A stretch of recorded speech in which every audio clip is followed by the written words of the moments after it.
Simpsons Index, an online spreadsheet that is also a podcast. This is the podcast. Coming out of SideQuest Studios, this is the Simpsons Index, episode 96. Hello out there, I am your host, Elliot Jay O'Neill, and joining me in SideQuest Studios tonight is Maddie Dockrill. Hello. And here as always, except when he's not, BT Calloway. Hey.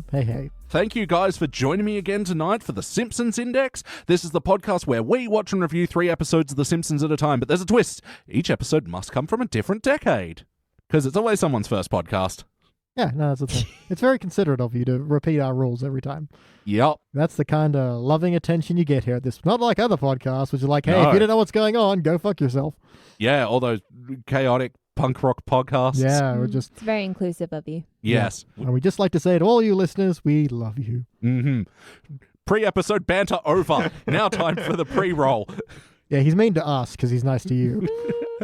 And we just watched an episode from the HD era. This was Season 22, Episode 5, Lisa Simpson, This Isn't Your Life. First released in November of 2010, it was directed by Matthew Nastuck, and it was written by Joel H. Cohen. In this episode, Lisa finds out that Marge used to get good grades, and she's kind of worried she might turn out like a homemaker like her. So she tries to get into an academy, and she does, and she realizes it's a great personal sacrifice to Marge. And in the B story, Bart accidentally keeps beating up Nelson, and it's really charming.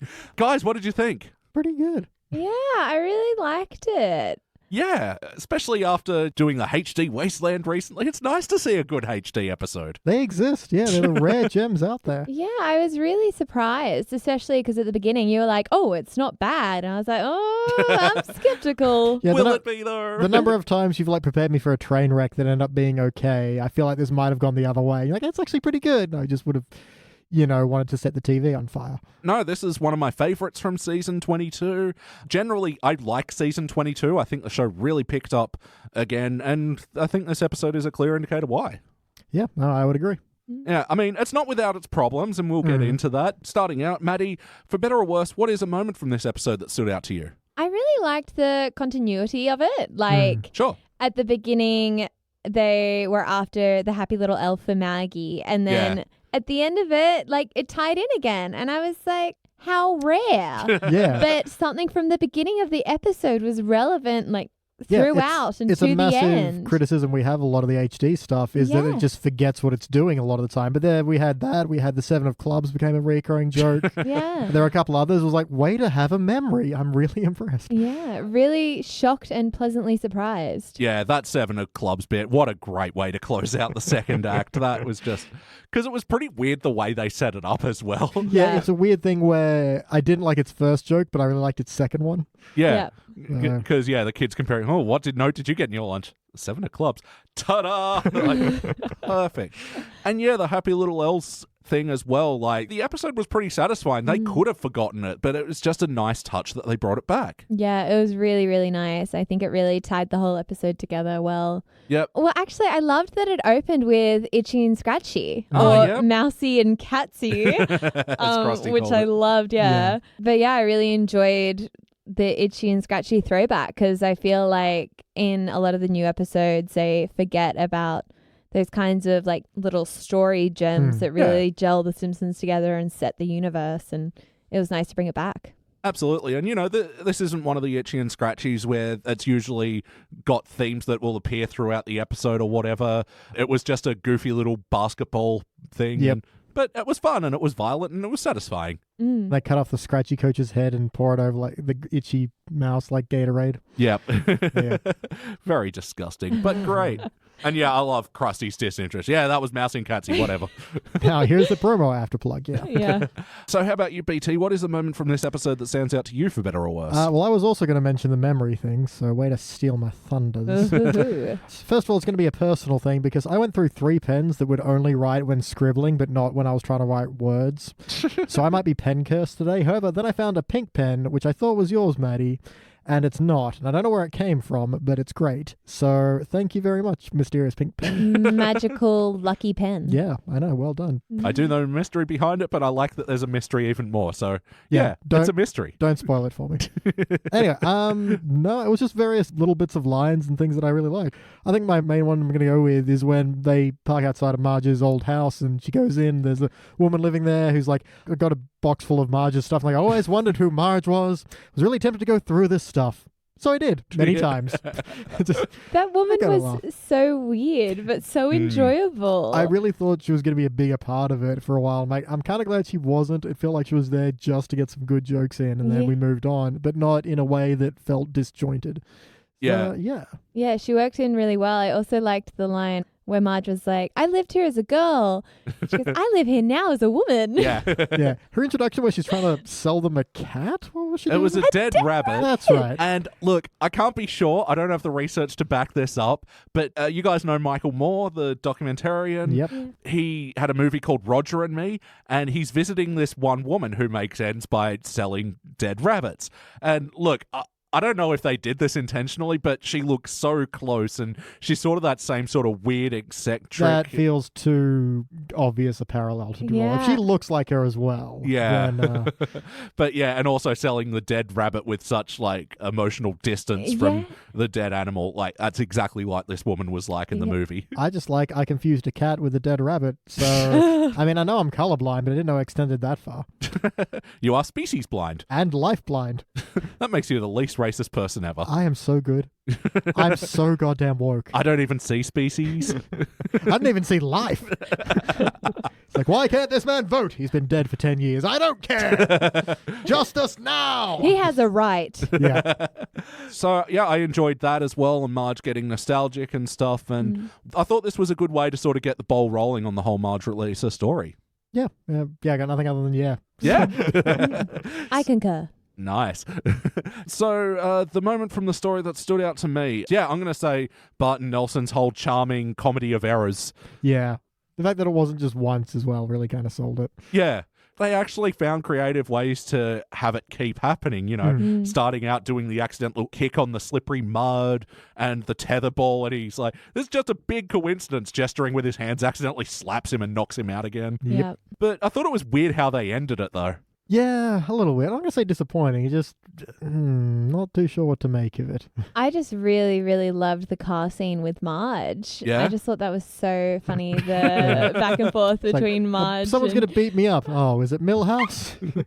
He's had a growth spurt recently. And then just tying it in again. It's like, no, it's Nelson. Well, if he's going to fight you and Milhouse isn't around to help. Yeah.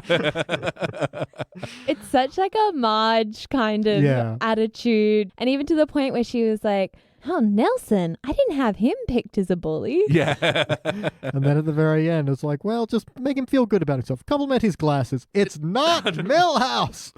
Yeah, I almost died because, again, we've got such a strong representation of Marge's character in this. Yeah, happy, constantly optimistic. Yeah, and just absolute mothering to a fault almost. Yeah, sweet, endearing, and nurturing. So cute. Yeah. And I think this is a good way to reinforce her character outside the Lisa story and just bring it back to the end where they're drunk on juice boxes or whatever. Yeah, that was weird. Yeah. I mean, there was something charming about it, and I liked how he called it, we've been punching foil. Yeah. Poking foil. I think that was a funny enough term for it, but also, I don't know, they've got this weird joke habit of having kids do adult things. Like the most popular one that they do is have like a lover's quarrel, but this one, having the kids play drunk, it was just weird. It's also 4:15 a.m. I really like that everyone is up in the Simpsons household at 4:15 a.m. That was odd. Yeah, okay, well that kind of makes sense that they'd be a bit tired and delirious then from doing excessive amounts of apple juice. Also, Marge, Homer, keep track of your kids. It is a school night. Yeah. Maggie's awake. I know. Everyone is up. She had to help Homer with the break-in, obviously. Yeah, clearly. You take babies to break-ins. A good excuse. Like, no, I didn't break in. I had to get in to get my baby back. Don't ask how she got in there. Babies. Well, there was no glass, so it's just door. Oh, man, what a great way to take the episode out by bringing that joke back, which was good as well. Yeah. Oh, if I could lean over there, I'd slap you. There ain't no glass. Slaps Homer. Perfect. Pretty easy to slap someone behind a pane of glass. There ain't no glass. Play count. How many times have you watched this episode before tonight? I have not. Neither, nuns. Oh, I feel disappointed in myself that I didn't make you guys watch this one sooner and send it to you and say, hey, this is a good one. Hey, How dare you? You know what, man? You can forgive yourself. It's okay. Here we were getting more bitter and jaded by the minute, and Yeah. you're just sitting on this pile of gold Oh, let's not go ranking or yet. potentially silver. Ooh. Some kind of metal, most likely. Yeah, so I've seen this episode a bunch. Like I said at the top, I love season 22 generally. There's a few clunkers in there. Mm-hmm. But yeah, this is one of the absolute highlights for me. So let's talk about some of the wacky moments of this episode. What cartoony moments stood out to you guys? I do like all their wacky bits of trying to, burn through the gas so they can buy more gas so they can get a new Happy Little Elves figure. Yeah. Like, I like how they're just doing donuts and then all of them get out and are dizzy. Yeah. Yeah, that whole montage Yeah. actually with the gas was quite Yep. good. I was surprised because I was a bit worried it would go on too long, Yeah, but they kept finding found new ways. Yeah, like I like skeet shooting with the gas, Yeah, and I filling like- up the boot of the car. Yeah, I liked when he was burning the pile of like dud elves. Yeah. Yeah. That was really great. Well, yeah, and I love this as well because it's such a good comment on blind packs Mhm. and this lucky draw, things where it's like, yeah, collect them all, but you can't tell which ones you're going to fucking get. And yeah, that it's tied in with this gas station promotion as they so often are. Like, Yeah, for me it's D&D blind packs. yeah. Oh yeah, they got me good. Have you had many dull moments where you've had to then set a bunch of them on fire? Got it. Kind of want it. Got it. Damn. It's like people at the moment with the Coles shopper Yeah? things. Oh, they're What are they doing? I didn't know about this. They got like mini products, like Collectible toy products. It's so bizarre. Have What, you not just- seen these? No. Have you been living under a rock, mate? Look, don't make fun of my house. It's all I can afford in Sydney. yeah, one rock, $400,000. Oh wow, I wish. What a rock. It's only a one-bedroom rock. So So yeah, you can just pulling this up on the there's tiny versions of real food. yeah, and then you get like this little folder that you can put them in, and so you collect them all. It's I can get so tiny bizarre. bleach. Tiny tuna as well. It's Okay. tiny everything. People are obsessed. Apparently, the full sets are selling on eBay for around $1,000. Jesus Christ. Just in case you've got a spare grand to spend on Oh, I nothing. Useless products. Don't get mad. Let's just think about how we can capitalize this and make Simpsons Index collectibles. Ooh, little mini BT. I'm not that small either. No. You can mail me off in chunks. I could make a lot of chunks, collect them all. Collect the whole set of BT chunks today. Please collect them all and reassemble them. But yeah, just like the Coles thing and how people are going mad and will spend thousands to get them on eBay. And yeah, I liked how this story played out instead, where we got to see a bunch of hijinks. Also, I like how when Homer gets all mad and frustrated and upset at the end, that then Maggie is consoling him. Yeah, Yes, that was so cute. Yeah, he's like, no, I know you're young, but maybe you'll understand. You just don't always get what you want. This stupid freaking out. Even at the beginning, I loved that line where he's like, "No child of mine will go without anything except quality health care." I feel like he was almost looking down the barrel of the camera at that Yeah. moment. Oh, yeah. We've said it before, we'll say it again. Get your shit together, America. Oh, my God. all too real. Yeah, once again, to bring up Michael Moore, watch Sicko and just like remember that's 10 years old now. No, just you don't even need to do that. Just consider that no country on the planet that has universal health care is trying to get rid of it. Yeah. It's almost like that shit really, really works. It's a scam. It's a conspiracy by the government to I don't- get more higher taxes. Yeah, conspiracy by the government to keep its populace healthy.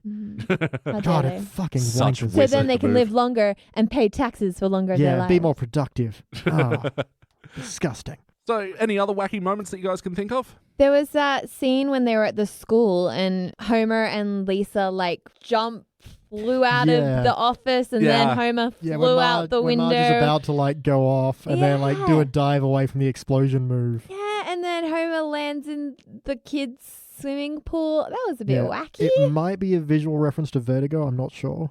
Yeah. But yeah, then it cut to the Homer and Lisa on the couch and he wasn't even wet. It was like Yeah. It How was, dare they? I know, it's so persnickety. I don't know. lack of continuity. I don't know. No, I thought it was going to be he's like diving and then realizes the window is there, but then just smacks into it and doesn't break it. I thought that was going to happen because windows, especially on like second stories, don't break. Yeah, They're they designed break for that. easily. So, Yeah, that would have even been a good move for them to go triple ply windows for anti-dive Yeah, injuries. because they've got this whole, it's very calm and quiet at this school, so it's like to reduce noise, we've triple plied the windows. There we go. I do like they feel like Marge is so angry they have to slow motion dive away from the office, but the follow through of going through the window I didn't like. Because I think this is the point in the episode right at the end where they're kind of actually rushing through the Lisa goes to school thing a little too quickly, I think. Yeah, I feel like they had so much content and it was good. It wasn't bad, but it's just a lot to fit in 30 minutes. Or Yeah, 20. definitely.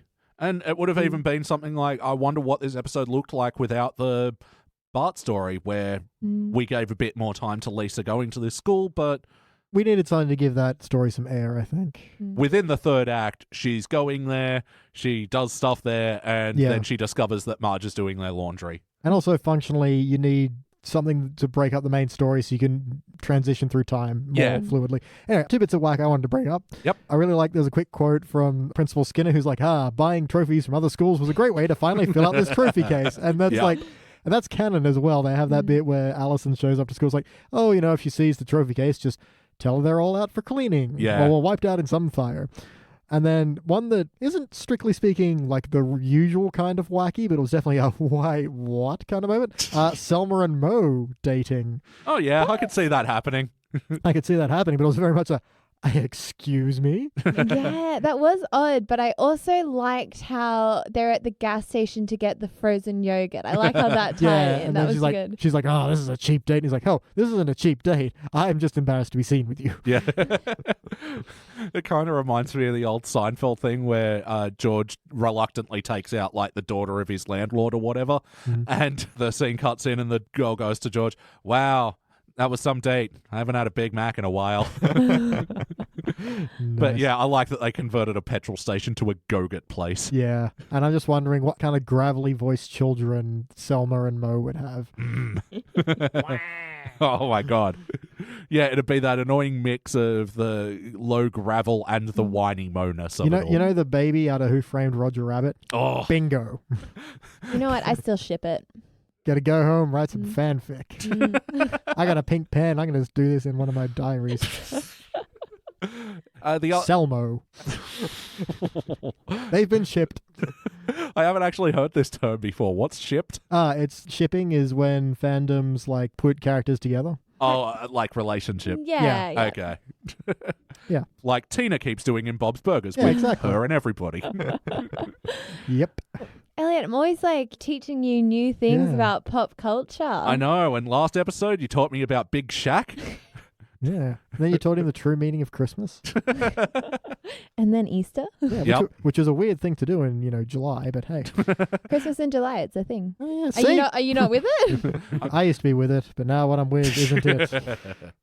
Then they change what it was. Yeah. And the last bit of wackiness that I'll bring up, and always a popular member of this category, is Ralph Wiggum. I fucking loved his appearance in this episode, where Skinner was like, hey, Lisa, it's my duty to pour cold waters on the dreams of children. Ralph, you're not a kangaroo. Oh.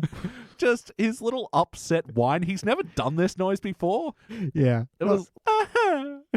Yeah, and it wasn't like pushing overly dumb Ralph or anything. He was just clearly having a great time being a kangaroo. Child, being a child. Yeah, for someone who's once said, when I grow up, I want to be the principal like Skinner or a caterpillar. Yeah. And yeah, when he wanted to be a trophy as well. Yeah. And then I did sort of like how Super Nintendo Chalmers then showed up and started yelling at Skinner about yelling at the kids. And then Skinner goes, why don't you yell at Willie? And he's like, I like Willie. Yeah. Yeah, it was a weird little tiff for them to have, but for the line, I like Willie. It was worth it. Yep. Yeah. Yeah, the one bit of wackiness I'm surprised we haven't talked about yet is where Homer's rolling up chewing gum in in a cigar, but I forget what the cigar's also It's canned. made of roll-ups. Yeah, and then blows a bubble ring. And I think we all quietly lost our shit a little bit. Well, yeah, just the way it floated majestically and then just dropped like a big wad of ring gum. I like how that's where it went as well. Amazing. Yeah, that is a smoke ring bubble. Guy who has done some creative things with candy. Yeah. So how about the heart of this episode? Did you guys feel the bumps? It's there. I'm going to say it's spread out, but not in a bad way. It doesn't hit all at once, but it's Lisa. Oh, I don't want to grow up to be like you, Mum. I mean, you're great and all, but it's not for me.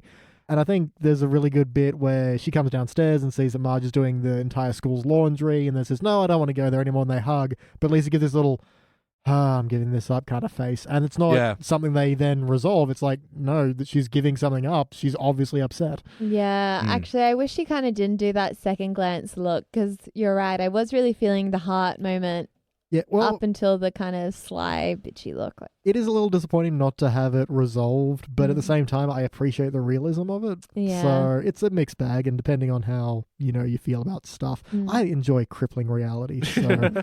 I also really liked just the heart moment of Homer going to those lengths to get Maggie that doll. I thought that was so cute. Yeah. I'd say he broke an enter, but he didn't have to break anything. He just entered. He There's really no did. glass.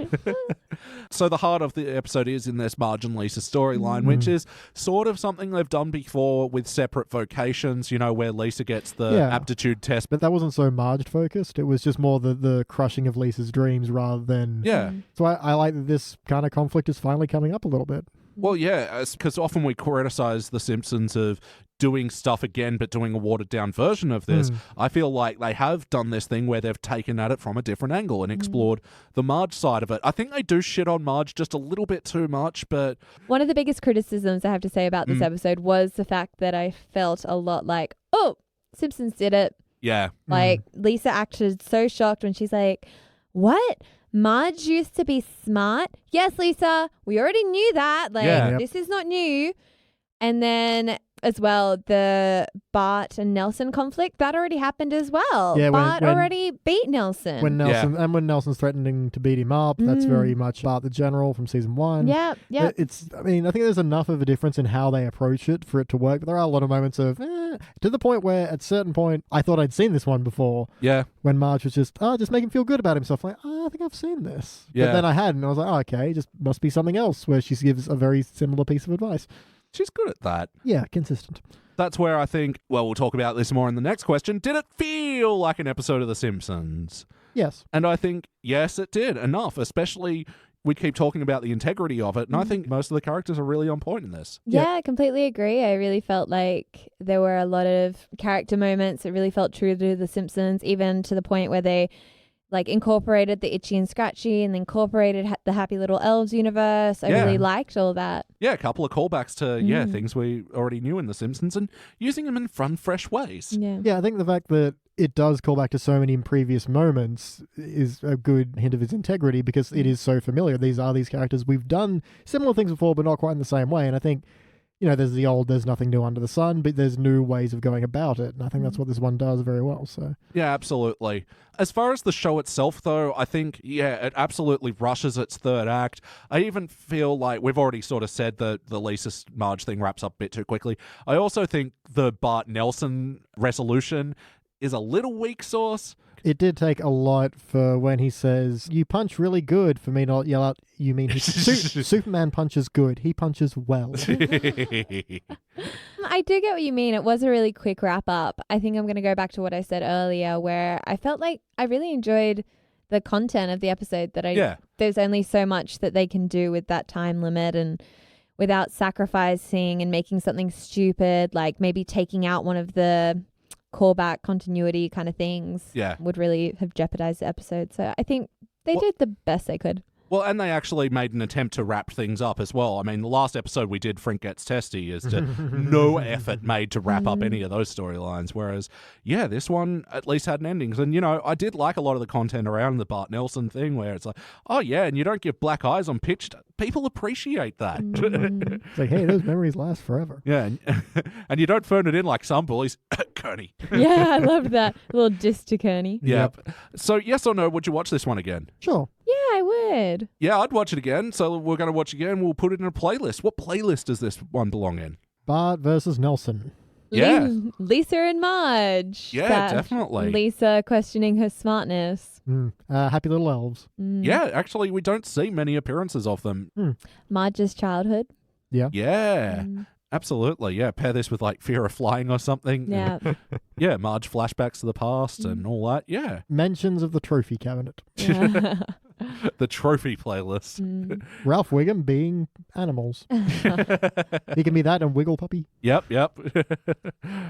Oh, I know. Lisa going to a private school or such different school. Which How we many have done that freaking as well. times have they done that? I did not intend to bring another one of these to you, Maddie, because, the first episode we did with you was the Waverly Hills one. Yep. Yeah. And that was season 20, so... So only 2 seasons later, we do it again. Yeah. But again, Interesting. it is a very different version of it. So. Yeah. BT, what would you like to change about this episode? Good question. Not too much. I think I would wrap Bart's story a bit differently because honestly, all that's really going to happen is Nelson's going to beat him once and then the status quo is restored. So maybe something. I'm not dissatisfied with it. Maybe it was just a bit too abrupt. Maybe an extra scene there. And that's the thing. They're only kind of little moments you could trim because they were just maybe a bit too much. But having said that, none really pop immediately to mind. Yeah, how about you, Maddie? Is there anything you'd like to change about this episode? Like I said, I really enjoyed it, but I think the fact that it's just so repeated, it's kind of a regurgitation of very similar themes and ideas and areas. If you change those, you'd be changing the entire episode. So I can't really say there's anything I would change per se, but... Yeah. Same here. Honestly, there's just some tightening of some screws that need to be doing. Just jumping on your point, BT, I reckon it might have even helped the Bart Nelson story if Nelson was beating him up when Bart said that compliment. Oh, that's a really good punch. And then the compliment started rolling from there. Yeah. I don't know. Like, not that Bart deserved to get hit at all. Or if Milhouse swooped in and saved him, would have loved that. And he's just like 2 feet taller than usual. It's like, wow, you are going through a growth spurt. Yeah, I was just expecting Milhouse to come in at any point slightly taller. Yeah, and then like Marge sees Nelson and Bart getting along at the end, and it's like, did Milhouse help you after all? And it's like, yes, shut up. Or maybe she thinks Nelson is Milhouse. Oh. No, that's a Homer it's thing. true, it's Marge true. pays She attention. Yeah. True. Musical moments. So during Bart's opening thing where he's got the kite and a TV tray from Marge's Memorables as well, which not was... just any kite, a Sonny and Cher kite. That's a quality kite right there. Made by Sonny and Cher. Sponsor us. Sonny and Cher kites. Well, I mean, one of them's dead, but... So the music during this moment was from the Canadian metal band Anvil. Have you guys seen the documentary about them? No, but I know of it. Nope. Good documentary about a metal band that have been doing it really hard for like 30 years. But yeah, as a metal fan myself, felt it right there in the heart guts. So yeah, anyway, they play a little bit of metal on metal here, which is nice. Getting that Simpsons money. Any other musical moments? I mean, there's classical music playing in the fancy rich school bus, but that's about it. Dun dun dun dun da da da. That one. That one. You know the one, people. And one of my favorite ever Groundskeeper Willie songs. Him screaming? Before that, it was, I'll clean the upstairs and I'll clean the downstairs and I'll get drunk in the library. Yeah, that was Fucking loved that. And yes, the screaming it out. How good was that? That was Surprise! I thought this was going to be a really lame point, but when he falls down, he's like, no, I'll just scream it out. Like, You continue studying. he's very considerate at this point. There are a lot of good little one-liners in this episode, actually. But yeah, that's totally something you could see Groundskeeper Willie doing, you know. He's a hard Scotsman. Oh, yeah. You get injured, you just scream it out. He doesn't need no help. Yeah, you should hear the hospitals. They're just brutal, but, hey, it works. Yep. Trying to do something with the NHS, like national health screaming. That's the best I got. Yeah. Well, you tried. Yeah. Good for you. Give me a medal. Gold star. Silver. Nice. Maddie, do you have any other notes? Yes, I loved Bart getting so bored that he goes, I want to go read books in the car. But there are no books in the car. I just want to sit in the car. It's such a kid thing to do. Yeah. Yeah, the way he's honking the horn and pointing at his watch later. Just, you impatient little shit. And I also loved the teacher joke. Yep. Teachers teach so much better when they get paid in money, not chickens. What? Hey, chickens are expensive. Yeah. Chickens. Like, of all the things they could have picked, I really like the chickens. Yeah, me too. And I'm just imagining like Miss Hoover and Miss Krabappel sitting there with like 10 barbecue chickens or something at the end of the week. I assumed they were live, but a lot more value in live chicken. Yeah, I like that. Yeah, they could have picked anything. And if they'd said beads or something, it would not have been as funny as chickens. No, chickens was great. It was so odd and worked well. And the fact that it's so well known, even the students know that that's what they get paid. Yeah. Because if it's live chickens, it would be obvious. Oh, look, it's payday. It's very feathery in here. Oh, that's how they earn them big bucks. Be just staring lasers into my soul. No, I just bucks. That's deer. Bucks. Like there's in the noise the chicken makes. That's box. Oh. No, it worked. It worked. She got it, so I assume it was me. Any other notes, Maddie? Oh, Bart, when he goes to Nelson, we're in the same reading group. I think you know how smart I am. And Nelson, that's an insult to me and the other inchworms. Yeah. Very cute. Cute name for your intermediate. Yeah. Oh, and I also loved the gag when Lisa is throwing out all her hobbies and she like looks at her saxophone and goes, "How many jazz musicians led long and happy lives?" Yeah. Thinks for it, gives it a beat, throws it out the window. Yep. Santa's little helper then like sniffs it and then like gets it stuck in his head, is like ramming into the tree, and then Marge looks out the window and just goes, "That's odd. Lisa just threw out her sax out the window." And then Homer, just putting his foot in it because she sees the saxophone as a me and she doesn't want to turn out like you. Yeah. Help, I'm trapped.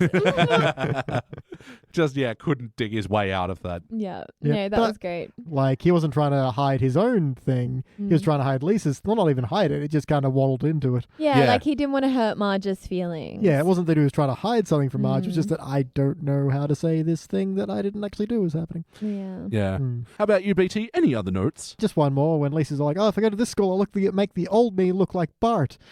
It's like, that is one weird-looking kid. Yeah. That was a really good line from Homer. Yeah, I think Homer had some good lines / things in this episode. He wasn't overtly doofusy and annoying and obnoxious. He was the fun level of dumb in this one. So he wasn't jerk-ass and he wasn't just a total bonehead. Yeah. So. Yeah, the only things that I'd say were wrong with him were more just missteps rather than like completely, offensive behavior. Like the whole diving through the window scene or how he called Lisa his girl son. It was just, that was a bit weak. Yep. But other than that, he had a lot of good material in this episode. I think as well because they didn't overplay him. Often they're like, "Oh, Simpson's here. Homer is funny. Haha, you like this, don't you?" Yeah, and the number of times we've seen, a storyline about another character get railroaded by the Homer show. Yeah. Happens all the time. I'm very glad this stayed on Lisa and Marge. Yeah, agreed. All right, guys, it's time for my final notes. Notes. I like how Homer's like, "Oh, Maggie, you can't climb into the TV. If you could, I'd climb in and go to Alex Trebek and ask him some questions." Such a good threat from someone who's obviously been insulted at Jeopardy. Yeah, and genuinely thought, if I could climb in this TV right now. And when they pull up to the weird woman's house and she's like, "Oh, you can come in as long as I don't have to feed this one," pointing at Homer, and he's like, "Tell her no deal." I liked that. It was a good Homer whisper joke. And I just like how he's like, social niceties. No. Yeah. I didn't really like Marge's whole thing. I worked out I could see in the bathroom if I just looked at the reflection of the toaster, because what's the likelihood they had her toaster from? Yeah. Yeah. Also, where did Homer get dental floss to be sitting on the toilet flossing his teeth that quickly? The medicine cabinet. But why has Homer got the door open? And it's too dumb. Clearly, you don't know how to go to other people's houses. Yeah. Go to the bathroom in other people's houses. With the door open using their floss. Is that not how you go to other people's houses to use their bathroom? I've been closing the door and not touching their dental hygiene products at all. What a social faux pas. That is rude. Actually, one of my favorite ever Hollywood stories, the Farrelly brothers, the guys who made like Something About Mary and Stuck on You and all those sorts of comedies. Yep. One time they were around Matt Damon's house just having dinner with him and his wife. It was all very nice and whatever. And one of them, Bobby Farrelly, goes, "Oh, can I use your bathroom?" And he's like, "Yeah, sure, yeah. Second door on the left, whatever." And he comes back like 5 minutes later, naked except for a towel wrapped around his waist, hair full of shampoo, and he goes, "You haven't got any conditioner."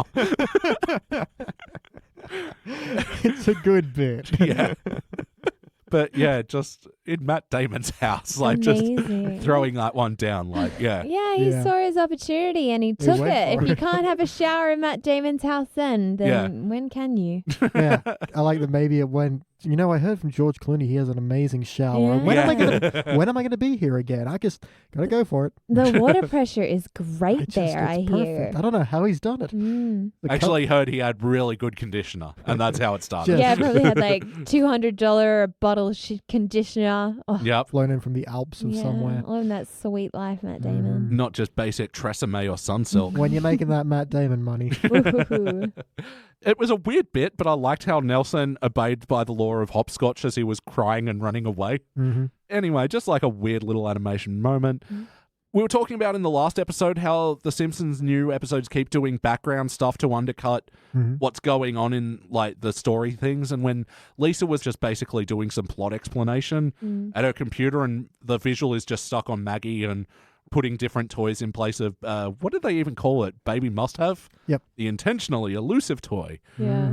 So yeah, I felt like that was a bit of a misstep as well, undercutting the... Well, see, I kind of liked it because it sort of was like drawing that attention back to Maggie still kind of not getting what she wanted, and it kind of tied the story in again. Lisa's not getting what she wants. Yeah. Oh, okay. Yeah, see, I feel like if the end of the episode, Homer just turned up with the doll without having that kind of tie-in around the middle, you would be like, oh, what's this about again? I forgot about it. That was 20 minutes ago. Yeah, you know what? That's a good point because it was coming back from the act break as well, so it's a good time to do that refreshing. It's the old setup reminder payoff. Yeah. Yep. For some weird reason, Maggie just had like days worth of village in her diaper. That was actually a bit much. Marge's like, not a good time. Like, change your child. Dear God. Also, she made Lisa pancakes as the bus was coming there, had arrived. So I don't know. That just seems like bad planning. Yeah. Maybe it was being spiteful because she also gave Lisa that cold, indifferent kiss. And No, but I do like she still makes her lunch, gives her a note, and kisses her. It's just the note was a 7 of clubs. And contents lunch. on the outside of the bag. That was so good. Yep.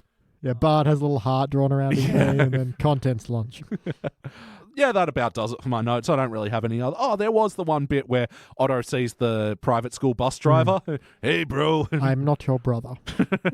Very good. All right, it is time to rank this thing. On the Simpsons Index, we rank using our 6-point scale, which starts down the bottom at failure. But maybe if the episode was just meh, you give it participant. But for the good rankings, you got good, bronze, great, silver, excellent, gold, but for the best of the very best. The ones that you'd change to schools for. The ones you'd do the entire laundry of a school just to watch. Oh yeah, those ones you'd give cubic zirconia. I'm going to go first. Let me show you how it's done. Look, I actually really want to give this one gold, I'm telling you, but there's just enough stuff bringing it down for me, unfortunately. I think there's just a few bolts that need to be tightened here and there. For me, this one's just going to be a silver. What do you reckon, Maddie? I think I'm going to go with silver as well. I really enjoyed this episode, but just the fact that I just felt they were reusing so many old plot lines, that kind of dragged it down from gold. It wasn't original content kind of thing. Definitely. How about you, BT? I was resting somewhere in the Brilva area. Oh. And I have gone up to a silver. Because, they do reuse some ideas, but they do it in a new enough way. And after, 6,847 episodes. Yep. Fair enough. I appreciate they've done this before, but they found a new approach to it. So, hi-ho, silver. Yeah, I will just say to finish it off, one of the things that's bringing me down is the shitting on Marge. And also, there was an implication that Marge went to Springfield Elementary while Skinner was the principal, which is just a fucking screwing with the timeline. Yeah, the whole Armand's Hensarian thing has just messed up so much. Yeah, it's just one of those moments, that wasn't worth it just to say that, To be fair, I don't think he specifically mentions that he taught her. He just has seen her records. Yeah, he's aware that she was a good student up until a point, but they also don't rule it out. So. Yeah. All right, guys. Well, that will equal a unanimous silver. It'll be the first HD episode to be a unanimous silver. Oy, special. I'm still not done gasping. Getting a little. Actually, it'll be our second best HD episode reviewed so far. What was the first best? Season 20's The Good and the Sad and the Drugly. That got a dull gold.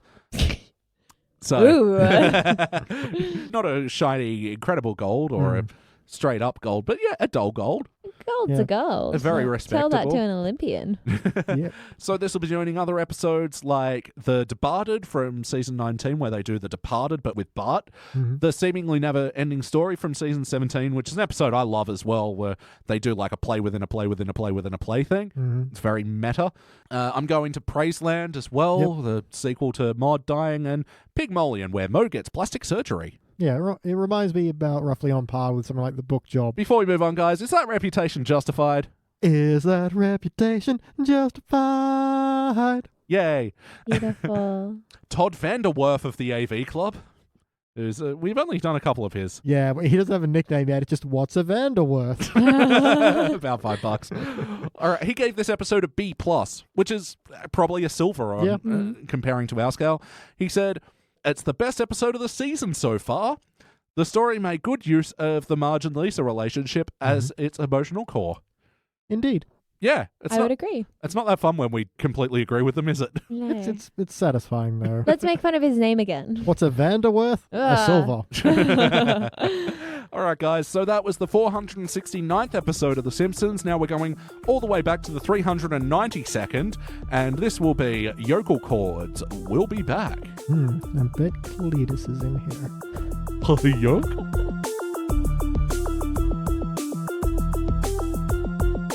And we are back, and we just watched our Teens Era episode. This was Season 18, Episode 14, Yokel Chords. First released in March of 2007, it was directed by Susie Dieter, who I just want to quickly mention is one of my absolute favourite Simpsons directors. She was actually the first female Simpsons director. She did Bart Gets Famous and Radioactive Man, and she was also an excellent director from Futurama, Bicyclops Built for Two, Godfellas, and Big Piece of Garbage. Those are some quality episodes. Yeah. Yeah, just wanted to bring Thanks those for up. those fun facts. Because this was her first episode back to The Simpsons after going away to do Open Season, the animated movie. And yeah, I just wanted to bring up her awesome history before we get into this episode. Even directors got to put dinner on the table. And it was written by Michael Price, who, again, he's so nice to us on social media, but... buddy. And in this episode... a lot happens. Bart scares the kids with a spooky story to get their lunches. Then he gets put into psychiatry. Then him and his therapist have like a weird lovers relationship-y thing. And also Lisa teaches Cletus's kids about the world and they get bought by Krusty. Lisa Sound of Musics. I see a Sound of Music kind of parody, something. I don't know what it was. Yeah. Guys, what did you think? Yeah. I feel like I have PTSD from that episode. Wow. Jeez, wait till we show you like a bad one. Yeah. Wait till you go to Simpsons hell. My God. Like, I just thought it was so distasteful. It's very... A lot of punching down humor. Oh, yeah. Yeah. A lot of punching down humor, saying that punching down humor is bad, and then doing it anyway. Yeah, that's it. And it was so scattershot. It just jumped from one thing to the next with little rhyme or reason. Like, the whole opening sequence is just a mess. Yeah, I mean, even Marge's weird dream horror show and then the animation of the Black Stanley thing. And I was like, oh, maybe it's going to be a horror-themed episode. And then it jumps into Willie rustling up the kids. I don't know what the hell that was. And then all of a sudden, hey, it's Sound of Music. Yeah. What? Yeah, there's little rhyme or reason for why any of this is happening. Oh, God. Yes. So, BT, starting with you, what is a moment from this episode that stands out to you for better or worse? Well, again, I'm going to represent the family and say, and just from my brother Phil, musicals, why? I'm going to go with a positive of the whole Dark Stanley story. It wasn't necessarily great, but I really like the animation style and the shift in music. There's a particular French style for it. I don't know what it is. But it looked and sounded really good. Yeah, it was a nice shift. Yeah, I quite enjoyed the different animation style and how, like, they had the cross-sketching of the shadowing and, like, it's a little bit Where the Wild Things Are, but not that. It's not that. It just didn't fit, though. That's the thing. That's what... Yeah, and if it had been like in a flashback or something, it wouldn't have made sense. But seeing as it's a fantasy within the Simpsons context, I think it just looked very good. Yeah. Whether or not it fit, I'll leave that up to the individual. But yeah. From a visual aspect, it was enjoyable, but overall, it was not cohesive. Yeah. No. And context-wise, it was way too elaborate for Bart to do to get lunch. Yeah. It's impressive. He came up with that very quickly, though. But it was even a weird thing where, like, he tells the story and then they do, like, a thing how it spreads. And it's like, okay, that's kind of a clever way to show how these things do spread across the schoolyard. But then it cuts to him telling the story again over lunchtime. And Yeah. anyway, I couldn't find what it's actually a visual reference to, but the music in that scene was Sweet Punta del Este, which I'm sure is perfect Frenchio accent. Sweet Punta del Este. A song from the movie 12 Monkeys, composed by Astor Piazzolla. I didn't know it was composed for 12 Monkeys. That's cool. Oh, yeah. That's a movie that just keeps giving. I haven't seen it yet. That's good. Terry Gilliam. He's Really? Yeah. The Monty Python guy? Yep. Oh, cool. They made it into a series as well or something? Yeah, I got about 6 episodes in. Oh, how? No? It just didn't click with me. Fair enough. You know, when you put time travel into a series and you're not Doctor Who, then you got some troubles. Anyway, the last thing I want to say about your moment, BT, is this is going to be a common theme with this episode where I think it was a good bit. Yeah, the animation, the story being told, and it was a good childhood myth. But yeah, the reason why it came out and its payoff didn't work for me. I don't mind the reason. I feel like the payoff, was a bit... Yeah, I would have done something else with it. I feel like the reason for like Homer having made their lunches, I kind of liked where that was going, and I thought it was going to be kind of like, oh, maybe Marge takes a step back from the homemaker role and Homer takes More over. about that, I thought that would have been a really interesting plot line, and I was kind of like interested, and I thought, I liked when they opened their lunches and Lisa's like, I just have a picture of a sandwich. Yeah, and it wasn't even a vegetarian sandwich. I liked that. Yeah. But what was Bart's again? Grandpa's pills. Oh, right. And again, leading to another fucking bit of bullshit wackiness of Grandpa driving the old folks home. Thinking they're all pizzas he needed to deliver. Yeah. Again, I didn't mind the line, oh, shut up pizzas, but I didn't like why it happened or any of that. So it was a very hollow joke to me. Ooh. Maddie, what is a moment from this episode that stands out to you for better or worse? Feel free to pick worse. God, yeah. I was going to say, you went with a positive approach. I'm going to go with the negative. No, I tend to do that in anything I have a lot of criticism on. The hard negative. Just the whole, like, Cletus kids being tutored by Lisa and then turning into some kind of Sound of Music parody. I mean, I like Sound of Music, but I just thought that was really trash. It was a very weak parody. Like, It wasn't clever. The lyrics weren't, like, funnily interchanged. Nope. And it didn't, like, keep to the story or anything. No. I don't know. Well, also, we were talking about, these musical stings and whatever, they're best used when they're at least progressing the story. Yeah. And all of these things just sort of existed in their own moment. And then they'd have some bullshit rush plot and then a bit more of these musical moments, which were slowing the plot down. Yeah, I mean, a good example is, of course, See My Vest, where that's where you find out Burns' plan. You don't know he's planning to turn them into a suit until the song. Yeah. Where it all gets revealed hilariously and wonderfully. Yeah, like there's definitely no doubt about it. The Simpsons has some amazing musical moments, but this definitely wasn't one of them. No, well, so Beej, you'd probably have a bit more familiarity with this than I do. Do I? The number of times someone was like, sit down and watch this. It's the Sound of Music. It's cultural. Mum, I've seen it. Sit down and watch it. I've seen it like 5. Sit down and watch it. I'm not that familiar with it. It's one of those movies that I don't think I've sat down and watched it start to finish. I've just seen it in bits, and I think I've seen it all in bits. But all the bits? Yeah, but my problem is, like, I either keep falling asleep through it or I, like, caught it. So you're a fan? Love it. Who doesn't love Julie gasp. Andrews? Come on. She... Bloody beautiful. I did the Sound of Music tour when I was in Really? Salzburg. Oh, nice. It was great. Walked up the stairs that they do the do, re, mi, in. Yeah. It was great. Had a great time. Went and saw the gazebo from 16 going on 17. Oh, Like, wow. I kind of want to redo Do, Re, Mi, but cut it as A, B, C, D, E, F, G, A. A for A, it's also aardvark. B, it's also a B. C, it's big and it's wet. D, She loves the D. I was about to go there. I was like, just seemed a little crass to go, she wants it from me. Oh, that's better. E. That's what my name starts with. Wait. It's what his name Elliot. starts with. Yeah, so as like people who are more aware of the sound of music, like this doesn't really so much play for me. Like, what do you guys think of all the references and all the visual stuff? Like, It lost it most of the way Didn't through. land it. The only song that even sounded like a parody was the first one, How Do You Solve a Problem Like Lisa. Even then, we got about halfway from like, oh, that's what we're doing. And this thing is fucking tattooed on my brain. Yeah. No, Like- completely the same. It took me a while Yeah. to click. I was like, oh, it's the Maria song. And I was like, Yeah, and then they do the big, God. the famous hill spin from Julie Andrews, and it's like, and they turn it into a Springfield Gorge joke with Yeah. Lisa, which yeah, is weird. which I thought was going to be a fantasy sequence. Then it's like, no, she just fell down. It's like, oh, I was like, okay. she just fell down a cliff. Yeah, How is that little girl still She got alive? tenderized. Yeah. Yeah. I mean, it's one thing for Homer to cop that. Yeah. We know he has Homer Simpson syndrome, Yeah. and his head can take those blows, but she doesn't. She has a very full brain, head Yeah. brain, It's full of brain amazing she spots. can still tutor those kids after Just that fall. The Yeah. bone density of an 8-year-old. Yeah, yeah. So they do favorite things over the town, observing the wide world. Yeah. Yeah. And 16 going on 17, which was, I've got 8 teeth going on 7 teeth. Yeah, that was so awful. And then the joke with the moonshine at the end of it. Yeah. Yeah, well, the biggest problem I'm going to have is when, Lisa's like, it perpetuates a stereotype that all hillbillies are stupid. It's like, this is the show that's named one of them Incest. Yeah.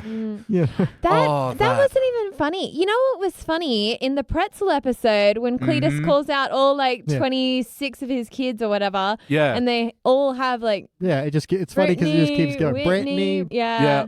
Yeah, and like they were just Cletus, funny Cletus. little variations on the name, but these ones were too overt. Yeah, crystal meth and I almost like the one Birthday. called Yeah. Birthday, yeah, I do. Me too.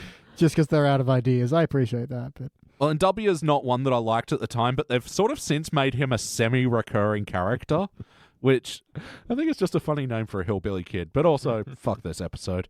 Actually, yeah, that's what I'll say the moment stood out to me was the whole Bart therapy storyline. By the way, his therapist, Dr. Swanson, was played by Meg Ryan. is that who that was? Yeah, I was trying to place the voice. I'm like, I know this is going to be a guest star, but I can't pick it.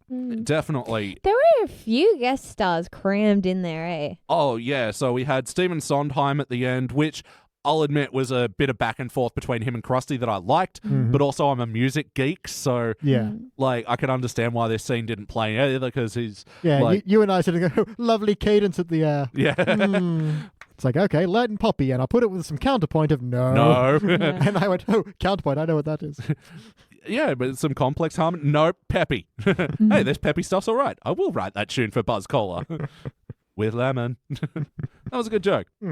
And the other guest stars was Andy Dick on Krusty's No Collar comedy tour. Yep. That was bullshit lame. James Patterson at the start in Yeah. Marge's fantasy. That was a weird Freudian slip. Yeah.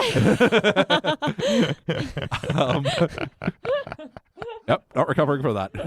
No, I actually quite like Marge's fantasy, which is just reading his novel, and he's like, it's always so good how they wrap up the mystery just before they run out of pages. Yeah. It had like a bit of a promising opening. Yeah, between that and then Homer's introduction of, don't worry, honey, I did everything and helped out. I've got everyone's lunches packed. And like, okay, where are we going with this? Yeah. Oh, yeah, and it was like, while you were sleeping and dreaming of me and calling me James. And yeah, and I liked as well how she came out of the dream and James Patterson's face turned into an alarm clock. Yeah. Just with the tongue and the eyes darting back and forth. Yeah. And Peter Bogdanovich was playing the therapist at the end, and he directed Paper Moon and Mask, the Rocky Dennis mask, not the Jim Carrey mask. Why were there so many guest stars in this episode where they're like, let's line them up and just put them in? Yep. That makes 2 Cher references as well because she's in Mask. Oh, the Share playlist. Here we go. Just to cap that off as well, what about Bart and the therapist? Did you guys like how this played out? Kind of liked it to begin with, how she's like slowly getting to him by getting him to play video games and stuff like that. And I do like there's a bit where he says, so maybe I act out so my parents will be mad at me and not mad at each other. But it's the whole breakup dynamic they have that really just feels weird. Makes it uncomfortable. Yeah. Yeah, I agree. I really like how at the beginning Seymour and Chalmers are saying, let's get him to a psychologist.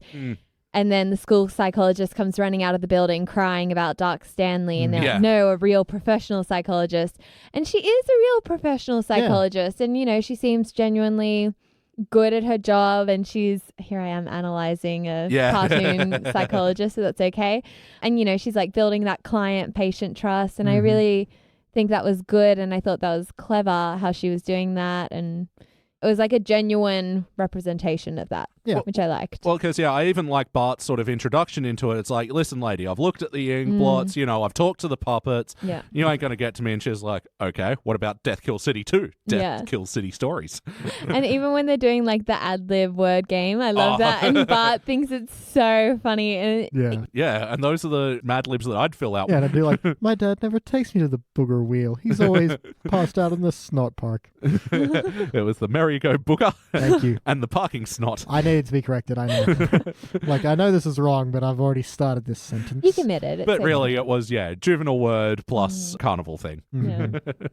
Yeah. But I felt like the whole him running out of sessions and then playing it like a jilted lover thing, which is, like we were saying before, just sort of like weirdly uncomfortable. And I felt that as well with the Apu snake back and forth. Oh, that was so unnecessary. They needed to... Honestly, that joke should have been cut from, there's Apu and Snake walking into the office. Like, that's all you needed. You didn't need the full, long... Yeah, I agree. He only rubs me once a month now.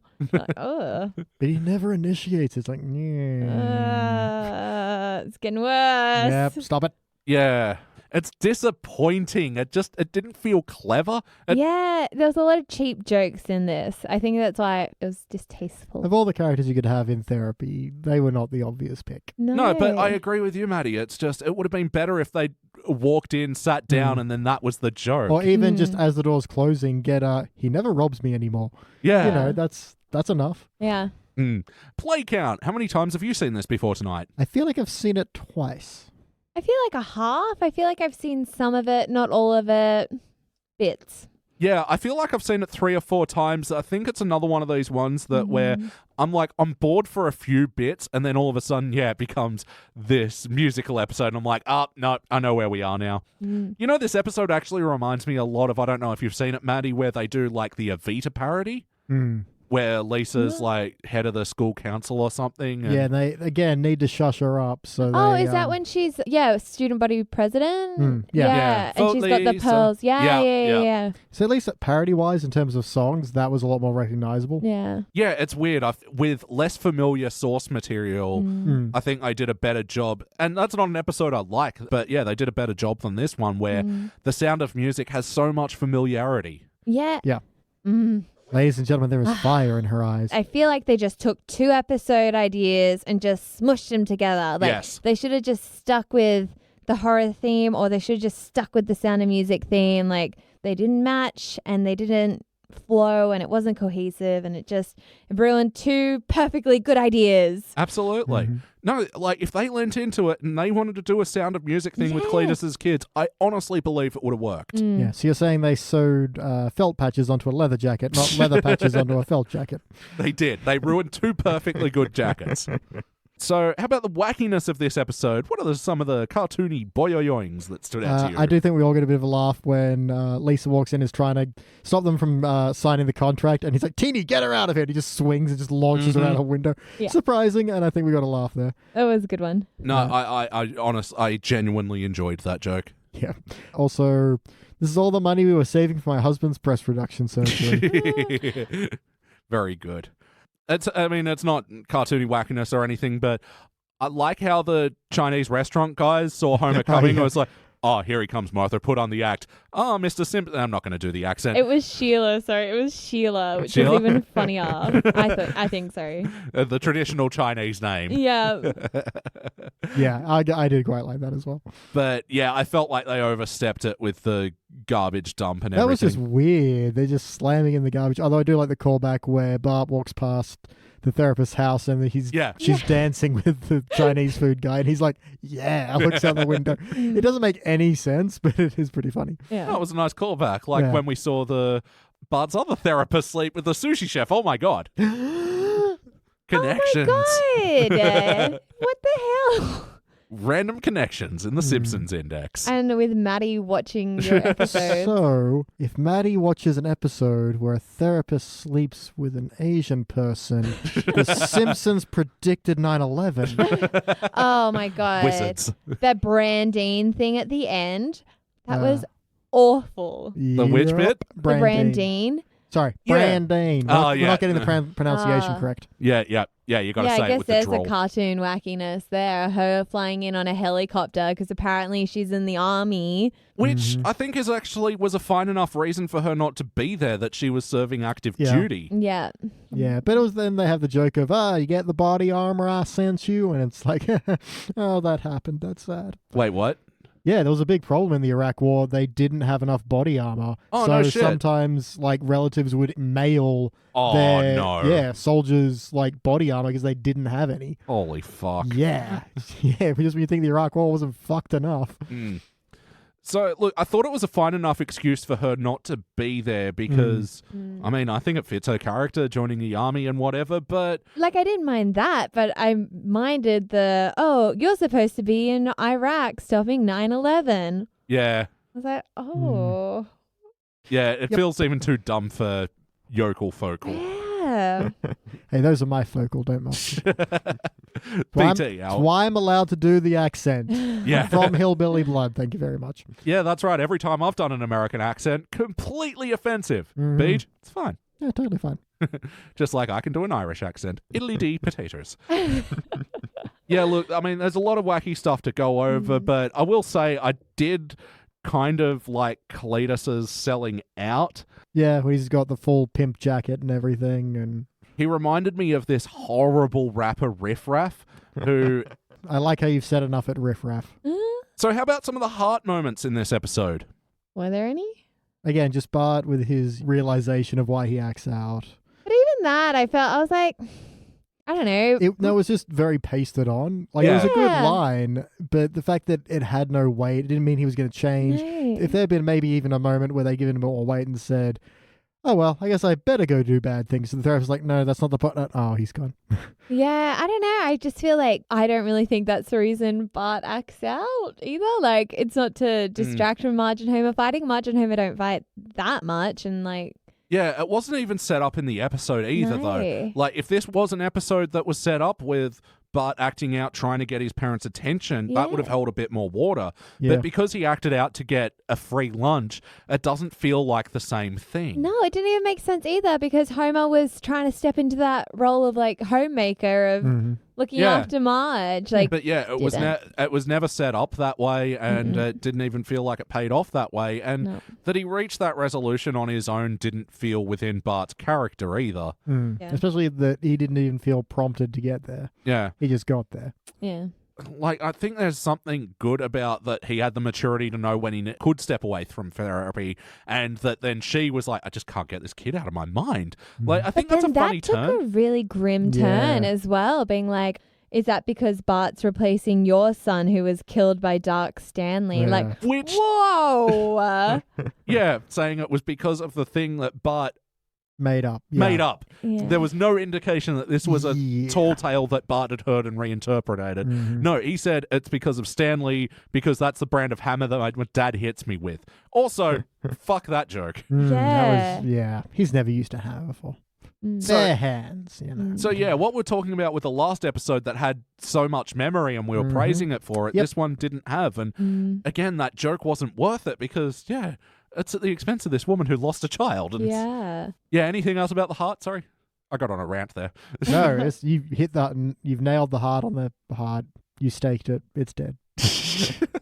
Oh, those are the lyrics to that Bangles song, isn't it? Heart on heart, you staked it. Okay, I was going Bon Jovi. Stuck with a heart, and you're to blame. You give love. I was trying to think of something with vampires. I didn't get there in time.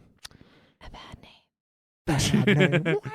So ultimately, though, guys, did it feel like an episode of The Simpsons? I don't know if anyone was betraying a character enough to not say it. It's just a badly cobbled together one, but you know, Lisa probably would embrace the opportunity to tutor some kids and Bart does act out and would resist therapy, but then maybe get into it because he probably has some bottled up stuff. It's just where it ended, I think, really stuffed the rest of it up.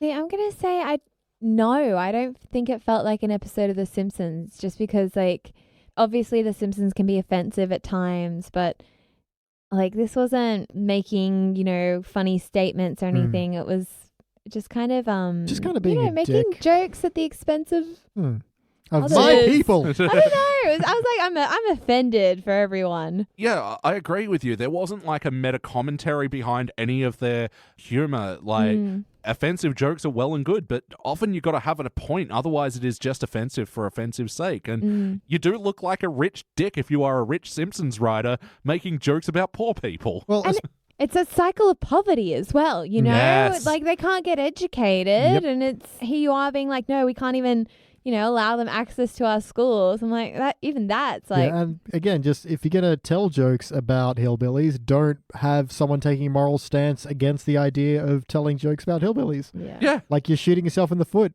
for no reason. Yeah, they're basically saying we're dicks and they're still punching the poor kid. Yeah. Yeah.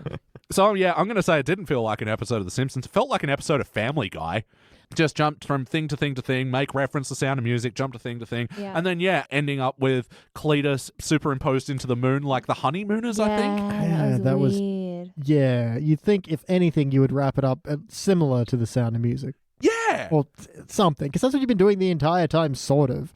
You may as well stick... Entire time, sort of. Yeah, well, again... Apart from the first their act parodies and a are just half. so far off of it that it doesn't feel like a parody anymore, but it's what they were going for, so you may as well continue kind of going for it. Yeah. Absolutely. And that's why it feels like a Family Guy, not a Simpsons thing, because like back in the day when they were doing Cape Fear or whatever, if they were doing one of these stylistic parodies of a known property, they would have lent into it full tilt. Yeah. All right, so yes or no, would you watch this again? Yeah, Hangover, maybe. Yeah. No, Singing with a Hangover's bad. Yeah. Plain episode, maybe, if there's literally nothing on, I'm out of peanuts. I would probably turn the TV off and do something else. Yeah, I'm finding something else to do with my time. Maddie, what would you change about this episode? Like I said earlier, I think they need to stick to one of the plot points, and I think maybe that plot point could have been, more interesting, being like Homer the homemaker. Yeah. And Marge a horror writer or something. I thought that could have been like funny or interesting. Or if you want to go down the like Sound of Music parody, like do it right. Yeah, or like maybe one of the English teachers hears Bart's story and thinks, there's potential there. Let's get you writing. Yeah, I don't know. So basically pick a lane, really. Yeah. How about you, BT? Anything you'd like to change? I think if you're going to stick with a lane, maybe stick with the Sound of Music thing, but keep it about Lisa teaching the kids. Don't go into this crusty thing. Yeah. Even then, that doesn't sound great, but at least it's consistent. Get rid of the whole Bart's infatuation with his therapist thing. Yeah. That was just weird. Didn't like it. But that's about the best improvements I have to something that probably needs to be rethought entirely. Yeah, I can't make an obvious change either. Like, it's just, they just didn't believe in one concept, so they muddied the waters with a bunch of different others, and I genuinely believe that there was a great Lisa tutors the kids, and so, I don't know, have it like the county's trying to take the kids away or something, and Lisa believes they're in an okay-ish home. I was going to say even Seymour and Chalmers as that kind of... They started off as effectively the villains here, and then they just went away, and just the initiation of, well, we need to think of a way to get rid of Lisa. How about we sing while we think? Okay, sure, fuck. Yeah. Also, can we point out the weird irrelevance of Willie's, like, Roundup? What was that a reference of? Willie's Roundup. Something. I'm just singing the You're Toy Story song. Woody's Roundup. Like I said, it just came after this Dark Stanley thing, so it just added to the episode feeling so schizophrenic. Yeah. Yep. But these sort of things dilute the waters of, like, because we said we liked the Dark Stanley style, but when you're also doing Sound of Music styling, when you're also doing Willie's Roundup styling, it's like you're just jumping from style shift, and it's not actually feeling unique and special. Yeah. Yes. So, Maddie, do you have any other notes? I did like Seymour and Chalmers. One good thing to say. Yeah. When they're having the banter about oh, if we like let the kids in, like we'd lose our federal funding. And then they go, oh yes, our bake sale didn't do it very well either. People just kept taking bites and didn't buy anything. And then Chalmers is like, yes, you're not very good at anything, are you? Yeah. Yeah, I enjoyed that. I even enjoyed their typical Skinner Chalmers foreshadowing disaster where they're carrying Chalmers, what is it, collection of colognes? Collection of cologne bottles. Yeah. I assume they're irreplaceable. Oh, yes, quite. I would have enjoyed a misdirect on that one. Yeah, agreed. I think it was so set up that it was painful. Yeah. I was like, oh. Any other notes? Oh my God. Cletus strangling that raccoon is going to... Oh, why? That's going to give me nightmares. That was honestly awful. Now, to be fair, he's hanging it. Oh, yeah, With sorry. no trial. Yeah. And yeah, the poor dog later. How do we get dog out? And so much animal abuse in this episode. Yeah.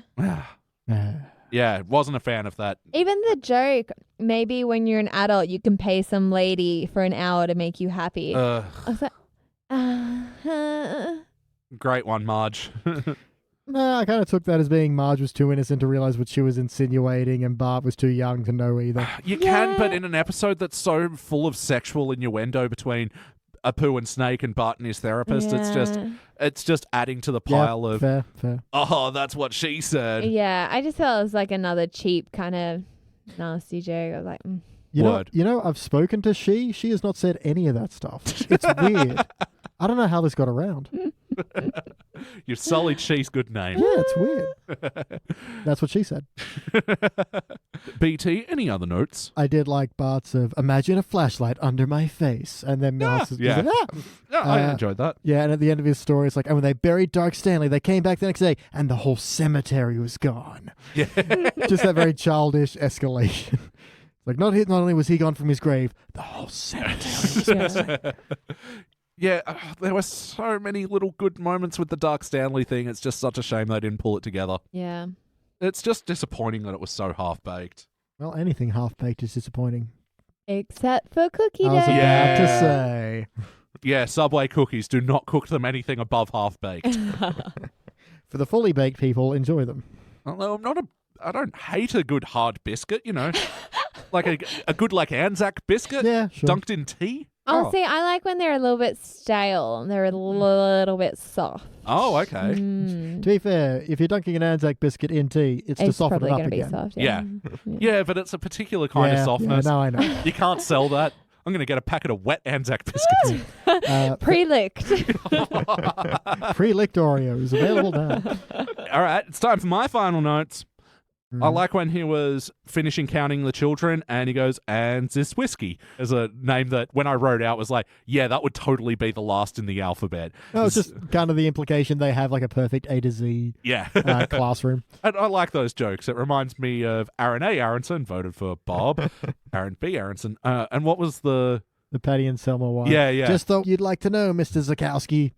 There we are. Harrison and Zakowski are two biggest blabbermouths. Yeah. Perfect. And for absolutely no reason in the Look at the Wide World song, they had, and Skinner's mum is playing Auntie Mame. Yeah, and then her arm does a horrifying jiggle, and it's... It's, yeah, again, just that joke was just there to shit on old people. I kind of like Krusty's line about, you don't know the word agent, and then he gets dollar signs in his eyes, and it's like, finally an excuse to use my... Like, that was okay.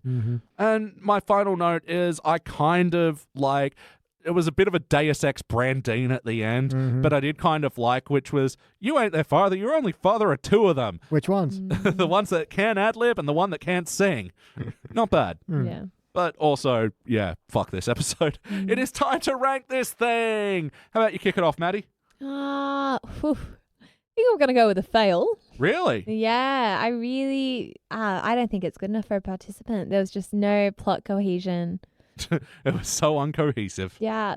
All right, BT? I am going to go with a participant. It's a low participant, but I just don't care enough to kick it into the pit. You know, maybe it was because I was listening to our previous episode where we reviewed Frank Gets Testy. We were so mad. Which it deserved it.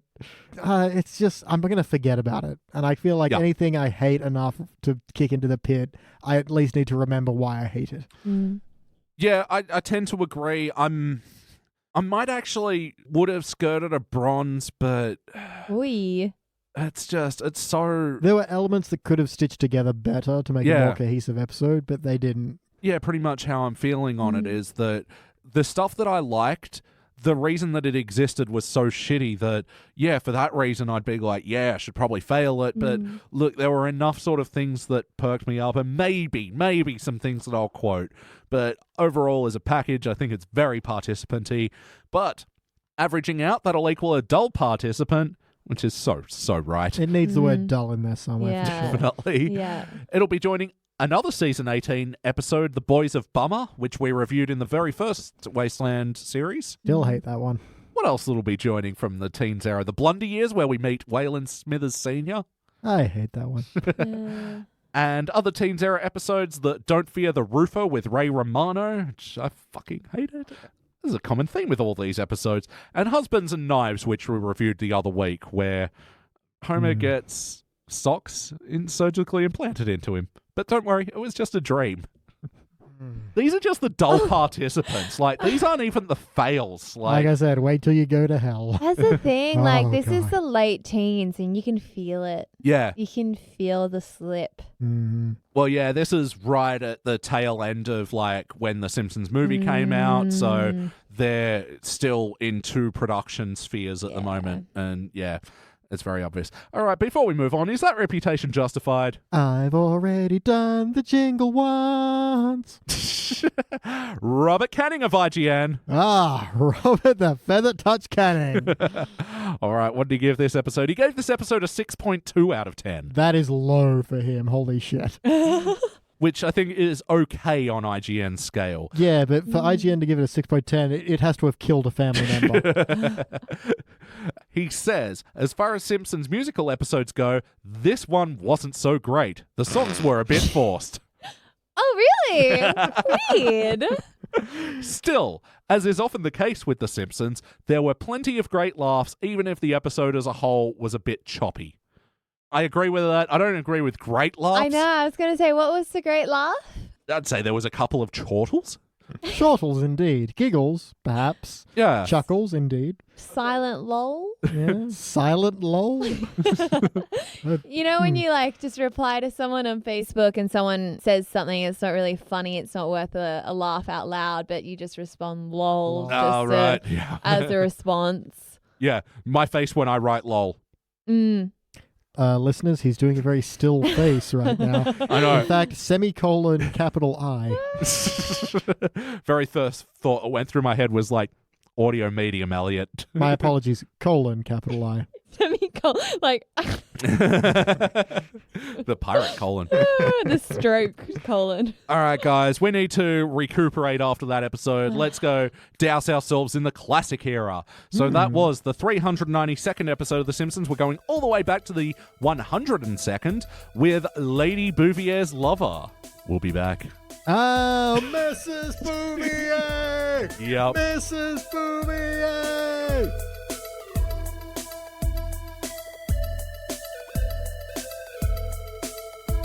And we are back, and we just watched our classic episode of the evening, which was Season 5, Episode 21, Lady Bouvier's Lover. First released in May of 1994, it was directed by Wes Archer, written by Bill Oakley and Josh Weinstein.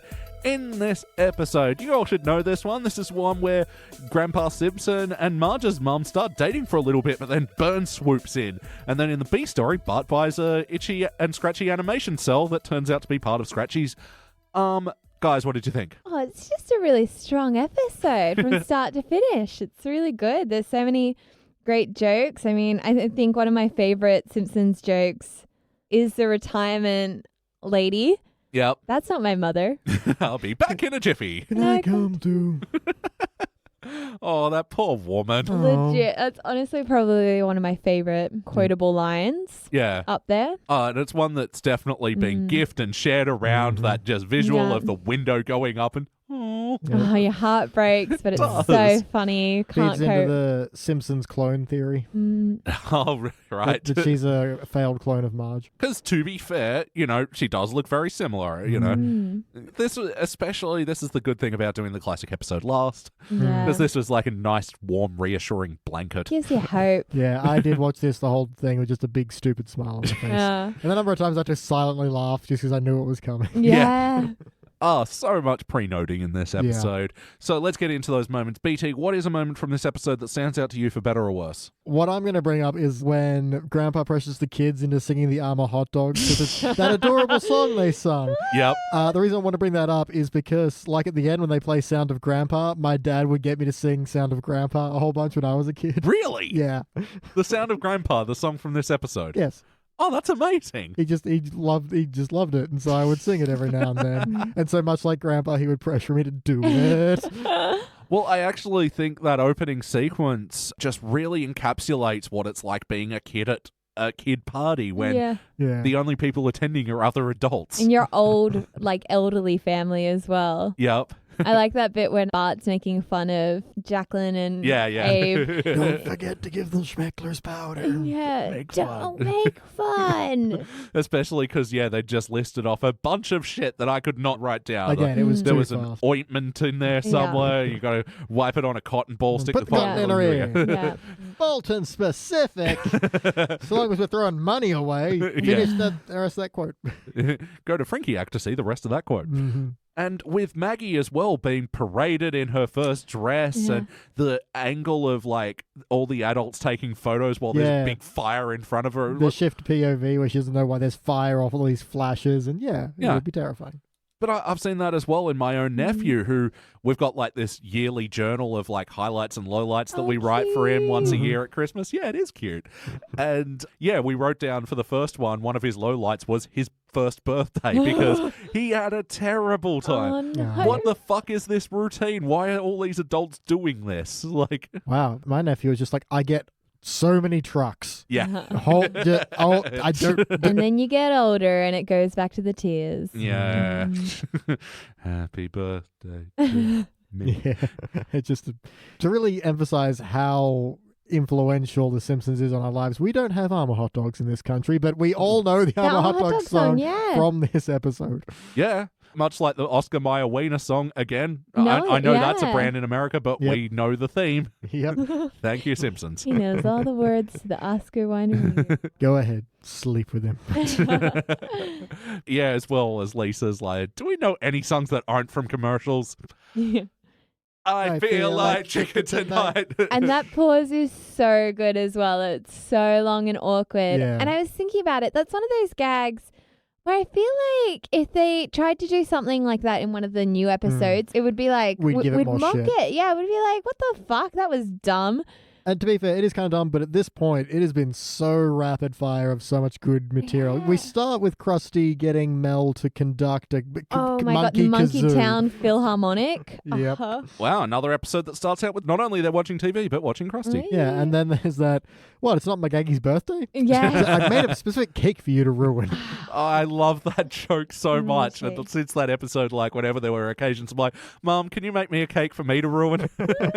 Yeah, and then from that, we didn't invite the other babies. Maggie doesn't get along with the other babies. We've already got these insanely quotable moments before we get what is effectively a pretty weak joke of the chicken tonight theme. But by Yeah. then, you're But involved. yeah, I was going to say the chicken tonight, it works so well, though. It's so funny how they all do it. And Yeah. I don't know why it works in this instance, whereas it wouldn't work in a new one. But Well, on your point of the Yeah. pause, I think you can watch the thought process of, no, we know that's other song.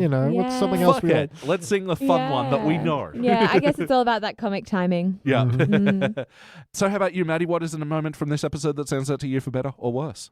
I really just love the love story. I love Grandpa. I've got this funny feeling. Is it love?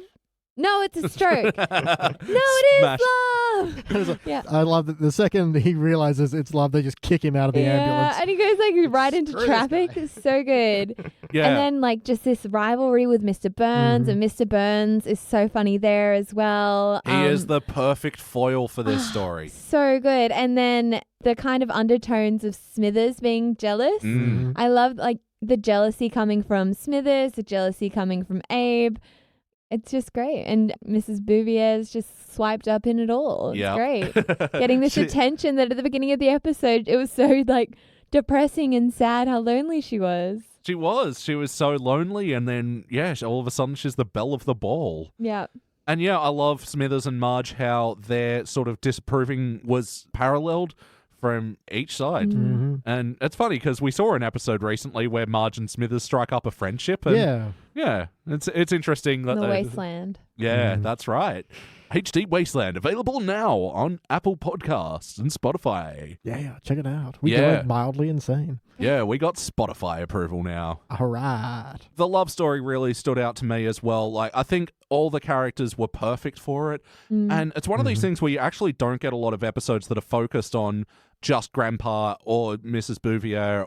So having them play off each other, I thought was really fun and satisfying. Oh, absolutely. Yeah, that was like, oh, why didn't we try and get them together? And Homer's got the very legitimate concern because that would make him and Marge brother and sister. So good. I love that. There'll be pink skin, non-overbite, five-fingered freaks. Where he looks as and they look like how they'd look in the real world. Yep. But I do love, before that you've got, hey, you know what's funny? Your father and my mother seem awfully lonely. That is funny. Homer was he was a real good supporting player in this episode as well. That's right, money. Your money is all that money.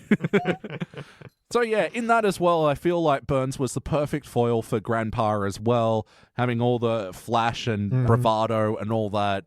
Yeah, which is very well illustrated in their choice of music. So for everyone wondering at home, because I certainly was, Miss Bouvier's favourite song is Moonlight Serenade by Glenn Miller and his orchestra. Yep. Whereas when Mr. Burns cuts in, it's Sing, Sing, Sing by Benny Goodman and his orchestra. So the Glenn Miller orchestra, like even for jazz, it was very naff, very easygoing white band, whereas Benny Goodman was so bombastic. And his drummer, Gene Krupa, holy shit, look up Gene Krupa. He is a gun. He was like the original death metal drummer playing for big band music. Gene Krupa. Anyway, so I think, that was so paralleled in those two musical choices. Yeah. The very sappy one and then... And I love the bit at the end. It's so cheesy, but I just think it's so funny and it's delivered so well. When she's like, oh, Monty, you're like the devil himself. Who told you? Oh. It's so good. Well, angels don't dance like that. I mean, Burns is very smooth in this episode, I will say. Mm-hmm. So I'm going to say that is the moment from the story that stood out to me was actually this episode's effective use of jazz music. Yeah, coming down to their song choices and also the what's that rule? Play it cool. I was quietly laughing my ass off the whole time. Just the shift in color and the way the room changes and just how well that little rhyme works. Well, I think that was so good for watching Yokel Chords before because we saw all these various stylistic shifts in one episode, whereas it's this one, which is, par for the course, a standard Simpsons episode, but it's got this one deviation. Yeah. It creates an atmosphere, but it doesn't, deter. Yeah. It doesn't break you out of the episode. It transitions smoothly. The color palette changes and Homer goes, let me teach you something about romance, Daddy-O. Smoothly. Pull up.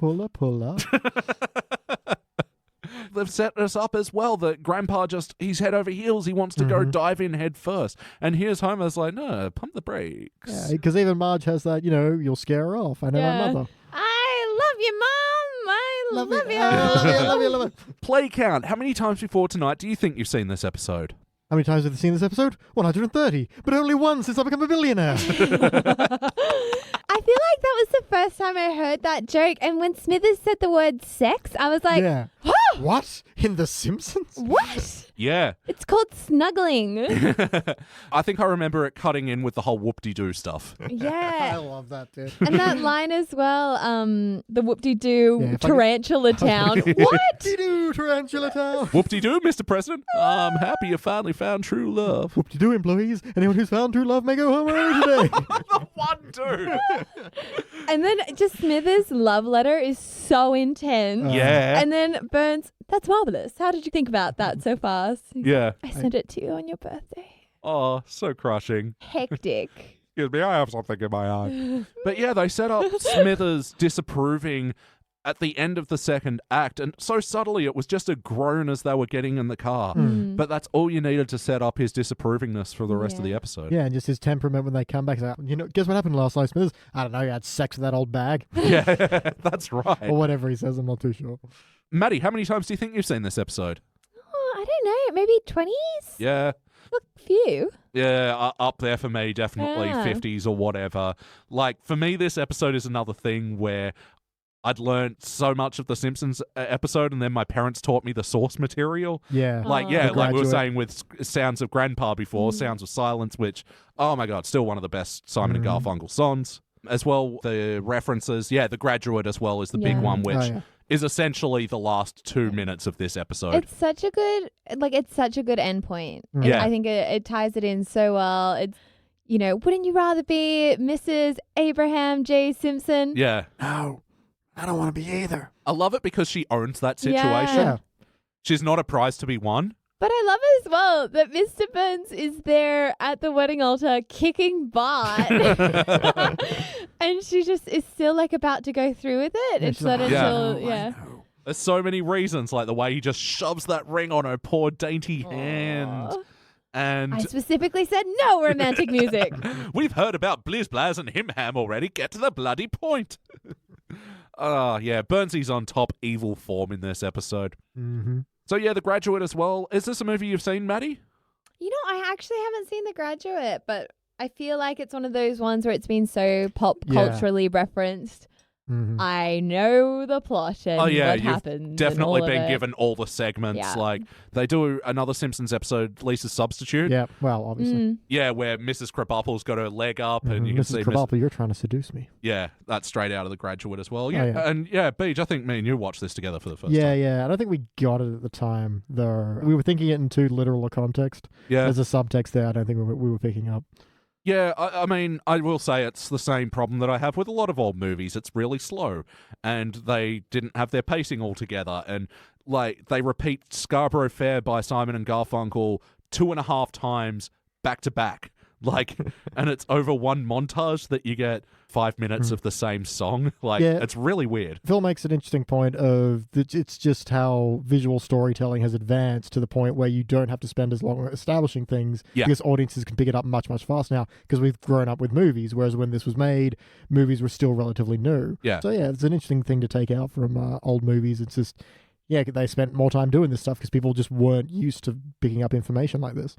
Yeah, so I think The Graduates it's not a movie that I actually recommend, but if you study it, I think there's probably things to take away from it. But yeah, I think that's the kind of, and the fact that it's not meant to be a happy ending. No, that's it. And I really feel like they captured the indifference on Grandpa and Bouvier's face, much like The Graduate. Yeah, when there's I don't want to be either. It's hot diggity damn, that's good enough for me. So that's an interesting parallel to the actual Graduate where they go off. Their look as they're on the bus is you can sort of see the wheels turning as they're contemplating, oh shit, is this what I wanted? What do we do? We had the big romantic moment. What do we do now? Yeah, this is still the dude that was fucking my mother. Yeah. Interesting study. So anyway, how about the wackiness of this episode? What are some wacky moments that stood out to you? The dance scene, that was so funny and that was so great. Yeah. Burns had some moves. Oh, man, the lawyers, when they keep coming back, being I was wondering if you're talking about the potato fork dancing first. Yeah. But I love his toughs as well. Bent the fork, smash the potatoes, just for good measure. Yeah. They get a court injunction very quickly as well. Oh, yeah. The estate of Charlie Chaplin are very... does not fuck around. An immediate halt to this unauthorized imitation. Boys. And what's the other one? Jimmy Durante? Yeah. I didn't catch that one Smashes either. the hat. So good. Stomps on the hat, I should say. Will it be okay with you if I just laid in the street and died? Yes, that would be acceptable. Good old blue-haired lawyer. Yep. Oh, actually, speaking of which, we get to see squeaky voice teen that's incredibly off-model here. And Yes! How odd is it? Yep.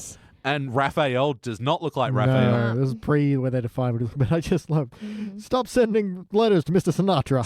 Yeah. Stop stealing golf balls from the driving range.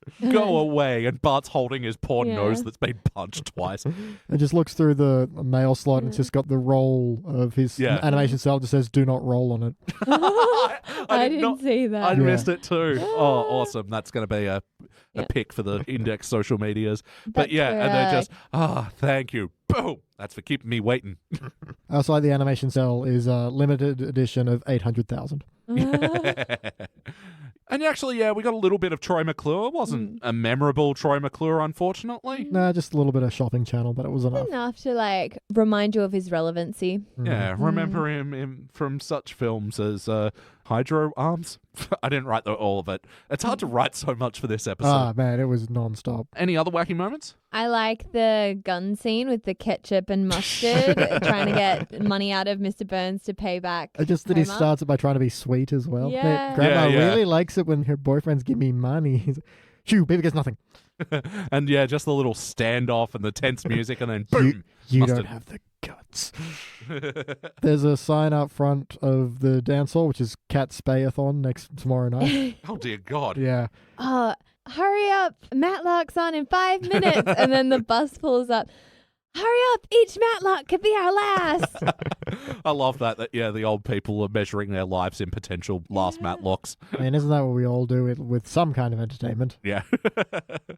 You know what was great? The house panning down segment at the beginning. Oh yeah, and there was like a little tape recorder. Yeah, recording device. That was really fun, wacky. Yeah. But there's another good sign gag. I didn't catch it all, but it's whoever was playing at the dance and his band of Summer Steam. Yeah. Red Breen and his band of Summer Steam. That's so good. So yeah, there was a bit of wackiness in the Bart story. This one sort of seemed like a fun little diversion to me, where they managed to tie it into the story, which is pretty impressive, but it wasn't essential to it. No. But it did lead to some great moments of Bart stealing Homer's wallet. And Homer stealing Bart's slingshot. Oh, pardon me. Forgive my clumsiness. Not at all. It actually reminds me of when Bart plays hooky from school. And Can't let him see playing hooky from work. I just love how they both think they're pulling Pulling a fast one. on the other one. Yeah. It reminds me as well, like on the camping episode where he's like, Dad, I'd really like you to come on this trip with me. Son, I'd be delighted to go on the trip with you. Yeah. It got such a great dynamic in this episode. And this is another one of those things where you find out information about the character without the character saying it when Bart steals his wallet and goes through all what he thinks are credit card. Do you take federal booby inspector? License to ogle? Visa? Oh, yes, of course, Visa. It's these new quality dentures. Dentures. As well as Grandpa's novelty dentures. They were pretty good. Yeah, they're cute. But Homer, he's not even mad at Bart when he gives him the cash back. Yeah, I love how he's like, and now I'm going to buy 70 transcripts of Nightline. Yeah. What? So $350 divided by 70. A transcript of Nightline is $5. There we go. So this is actually something that shows would do back in the day. If you would like a transcript of this show, please dial 1-999-9995. Send $5 this station. It's showing it's 24 years of age. And if you at home would like a transcript of this podcast, send $50. P.O. not Box. transcribing this. Fuck. It's a 2-hour show. I never said we would be good at it. BT, Maddie, Elliot, rank. So how about the heart of this episode? Did you guys feel the bumps? You feel bad for AIDS. He's crushed. Yeah, and I think as well at the beginning, there's the loneliness of old people and like their isolation, even at the old folks' home. It's so sad. No, they do set it up pretty well, but I think I also, and a bit of wackiness, showed them supporting as well, where, oh, we thought you needed some cheering up, so we got you a little cake. Uh-oh, call the nurse. Yep. Well-intentioned. Oh, yeah. But also little things like when he tries to cheer Marge's mum up with the Charlie Chaplin potato thing. Yeah. She's actually laughing and having a good time. Yep, laughter. Actually, just on that note, got to give props to Julie Kavner for this episode. Not only was she doing her usual Marge routine, but also her mother, and also Patty and Selma. Yeah, that's a lot of this. Yeah. Yeah, she must have been pretty sore by the end of this record. Pretty parched. Yeah. Yep. Yeah, you can tell why she doesn't like to do Marge's mother's voice anymore. Yeah, the heart moments, like, they really sold it, and they got you on side with Grandpa. He is not an easy character to get on side with. Yes, I like that as well. We're all aware of Grandpa's problems.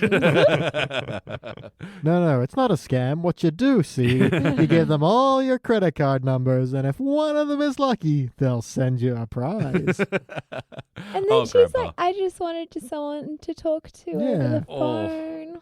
Oh, right in the Gutting. field. So, yeah, this is the difference between a good and a bad episode. It didn't feel like they were punching down with any of their old people humor in this one because they were making you as the audience sympathize with them. Yeah. They didn't do any of that work in Yokel Chords, making you sympathize with the hillbilly kids. Nope, they were just, one of them's called incest. Get it? Yeah. Get it? You'll get it later. But ultimately, though, guys, did it feel like an episode of The Simpsons? You know it did. Yeah. It is The Simpsons. It really is. Like, we get a bit of a different margin this episode, which I like. There's not a lot of her and her mother to go from. So. Yeah. Not as much as of a pushover. No, definitely. So she's just kind of nudging them in the direction. She's like, you know, it'd be fun if you went in and got my mother. Yeah. But yeah, and it's all a cute idea, but then, yeah, once the bad boy comes along. So yeah, it's like the reverse of, like Lisa dating Nelson or something. It's Marge being disapproving of the bad boys her mother's been going with. Yeah. Not just the bad boy, but the baddest. The baddest boy. And even Smithers, it's not so overt his romantic leanings towards Mr. Burns. It's more... Yeah. It's just he's irritated that he's got a girlfriend and then has that really touching moment where he's like, sent it to you on your birthday. Like, the thing is, he can be jealous without being like, oh, look at me, I'm gay. Yeah, it's almost the sort of same way that a friend would be jealous of another friend who started dating and spending time away from their friendship, you know? Yeah. It's not like they've like taken it as an opportunity to make like, you know, some really kind of lame jokes like about awful kind of offensive homosexual jokes. Yep, which they do a lot now, and it's really annoying. Yeah, instead it's subtle and it's funny and it's sweet. It's so well played. And Mr. Burns is just on such top form in this episode. Yep. Like, I can't get over it. And What like, about when he shows up to their house and forgets their names? Why isn't Fred Flintstone and his lovely wife Wilma? Oh, and this must be Little Pebbles. just like Smithers sabotaging, thinking it'll work. But of course, Homer runs with it. Yeah. He got candy. He's good. Yabba dabba doo. Yeah. My darling one, as my knees are filling up with fluid as we speak, I'll be brief. So, yes or no, would you watch this episode again? Of course. I believe it's faux show. Oh, definitely. We're going to watch this again. What playlist do we put this in? Appearances of Marge's mother. Yeah. This could go in either the Mrs. Bouvier or the Grandpa Simpson playlist. Yep. Also with kids' birthdays. They come up every now and then. I kind of want to put it in like an itchy and scratchy playlist. Like, sure. not just like itchy and scratchy occurrences, but like about itchy and scratchy, you know, your feels. Yeah, that's interesting because Itchy and Scratchy are often just little cartoon diversions. There's seldom an actual plot hinged on them. So pair this with Itchy and Scratchy movie, Itchy and Scratchy Land. Yeah, definitely. Yeah. I also want to see this episode in just a jazz playlist. Ooh. Like pair this with the Bleeding Gums Murphy episodes and with when Bart becomes a jazz drummer. Groovy. Yeah, just episodes that have a strong jazz influence. Out of sight. In the pocket. Any other playlists? Proposals? Weddings? Mr. Burns playlist? I don't think you... Yeah. Chuck this in a good Mr. Burns playlist. Graduate playlist. Yeah. So how about you, Maddie? What would you like to change about this episode? I don't think I'd change anything. I just really did enjoy the B plot as well as the A plot. Like, I feel like we've talked so much about the A plot because the A plot is so good. But the B plot's also so funny. And the fact that he ends up with a Mary Worth phone? Yeah. Like, what? And then at the end, he's like, her stern and sensible face will remind me to never do anything so stupid again. And then Milhouse calls up, want to go play with an old X-ray machine in that abandoned hospital? Sure. Yeah, it was just such a fun little diversion from the entire... Yeah, and I do like that it's self-contained. He doesn't need anyone to teach him the moral. He understands what he did was wrong. And he makes amends for it all on his own. And he comes to Homer with the repayment and ready to get his comeuppance. And Homer skips away going to buy his Nightline transcripts. And he's like, oh, well, he's happy. Yeah. See, that was back when Bart was just a naughty kid. Not like, he wasn't hellspawn or not, anything. I'm causing trouble because my parents were too young to be. Yeah. He just wanted an itchy and scratchy animation cell. Yeah. Just an impulse kid with ADHD. Yeah. And then, once he gets his product and realizes how shitty it is, it's like, ooh, what I've done and the bad thing has really dawned on me. Yeah. So apparently Mary Worth was a comic strip that had a 7-decade run Holy from crap. 1938. I am so surprised at that. Yeah, I thought she was like a politician or something, just from context. Yeah, exactly. What I also had to assume from context was it Judge freaking Reinhold? Yes. I don't know who that is. Again, I don't want to because I love the follow-up line of, I don't know who Oh, that you don't know who Judge Reinhold is? I don't know people. Mock trial with Jay Reinhold. Yeah, but why is... No, I know yes, that. Okay. But why is that being used by Marge as an upstanding citizen? He was also the close talker in Seinfeld. Oh, yeah, I know that. Yeah. And yeah, he was the mock trial judge from Arrested Development. Right, I see. I assumed it was an actual judge. My name is Judge. To be fair. Maddie, do you have any other notes? I like when Patty and Selma arrived and they go, hello, everyone except for Homer. Yup. That was a good line. And I also like when Grandpa picks up the condom on the ground and goes, latex condo. Boy, I'd like to live in one of those. That was a joke that I very much remember asking my parents about, and they did not describe it to me. Yeah. Oh, wow. I remember wanting to know what that meant for ages. and- What's a condo? Yeah. Well, I knew what a condo was. I didn't know what latex was, and then And then you watch Seinfeld and like, well, he wants to be a latex salesman. How does it... how about you, BT? Any other notes? I do. It is, in fact, a Jonathan Anal Corner. Jordan's Anal Corner. I know. Yeah. I know what you're going to say. Really? I'm curious. Lounge room. No, actually. We'll get back to Oh. that. When they have the whole, why don't you pick up my mother? Can I come to? Homer winds up the window. You hear the distinct sound of an electronic window, but you can see a window winder on Marge's side. Oh, my brother had, A hybrid? yeah. Back in those days, hybrid meant you could wind your windows up with either a button or a winder. Ooh. Oh, what a way to live. Yep. Yes, those The you options. rich people. Limitless. So just to bring it back to, what room were they in at the start It was there? so weird. Yeah, it was not their lounge room. No. It looked a little bit like that room that's next to the lounge room with the bay window, Yeah. but it wasn't quite on model. Something weird was going on. It actually looks like the room in Three Men and a Comic Book where Marge is like, Homer, can you check on the kids? And he's just watching TV in a room with lots of kids' toys, and he goes, they're fine. Yeah, So yeah, it's their weird third lounge room. it's there sometimes. But that has the same TV as their normal room. yeah. All right, it's time for my final notes. Grandpa, I think your father's across the street. Happy birthday! Yeah, I love it. The extra touch that it was a black man that answered the door. Yeah. Oh, he was black. I don't see race. Oh, right. He was human. Was he alive? I wasn't sure either. Yeah, just to bring it back to the other babies bit, I just love the menacing way he squeezes his juice box Yeah. there. Juice box playlist as well. Gerald playlist, possibly. Yeah. Yeah, true. Yeah, the baby with the one eyebrow, baby Yeah. Gerald. And I love how Milhouse just interjects in the song, even kids with chicken pox. He was Yeah. waiting for his cue, yeah.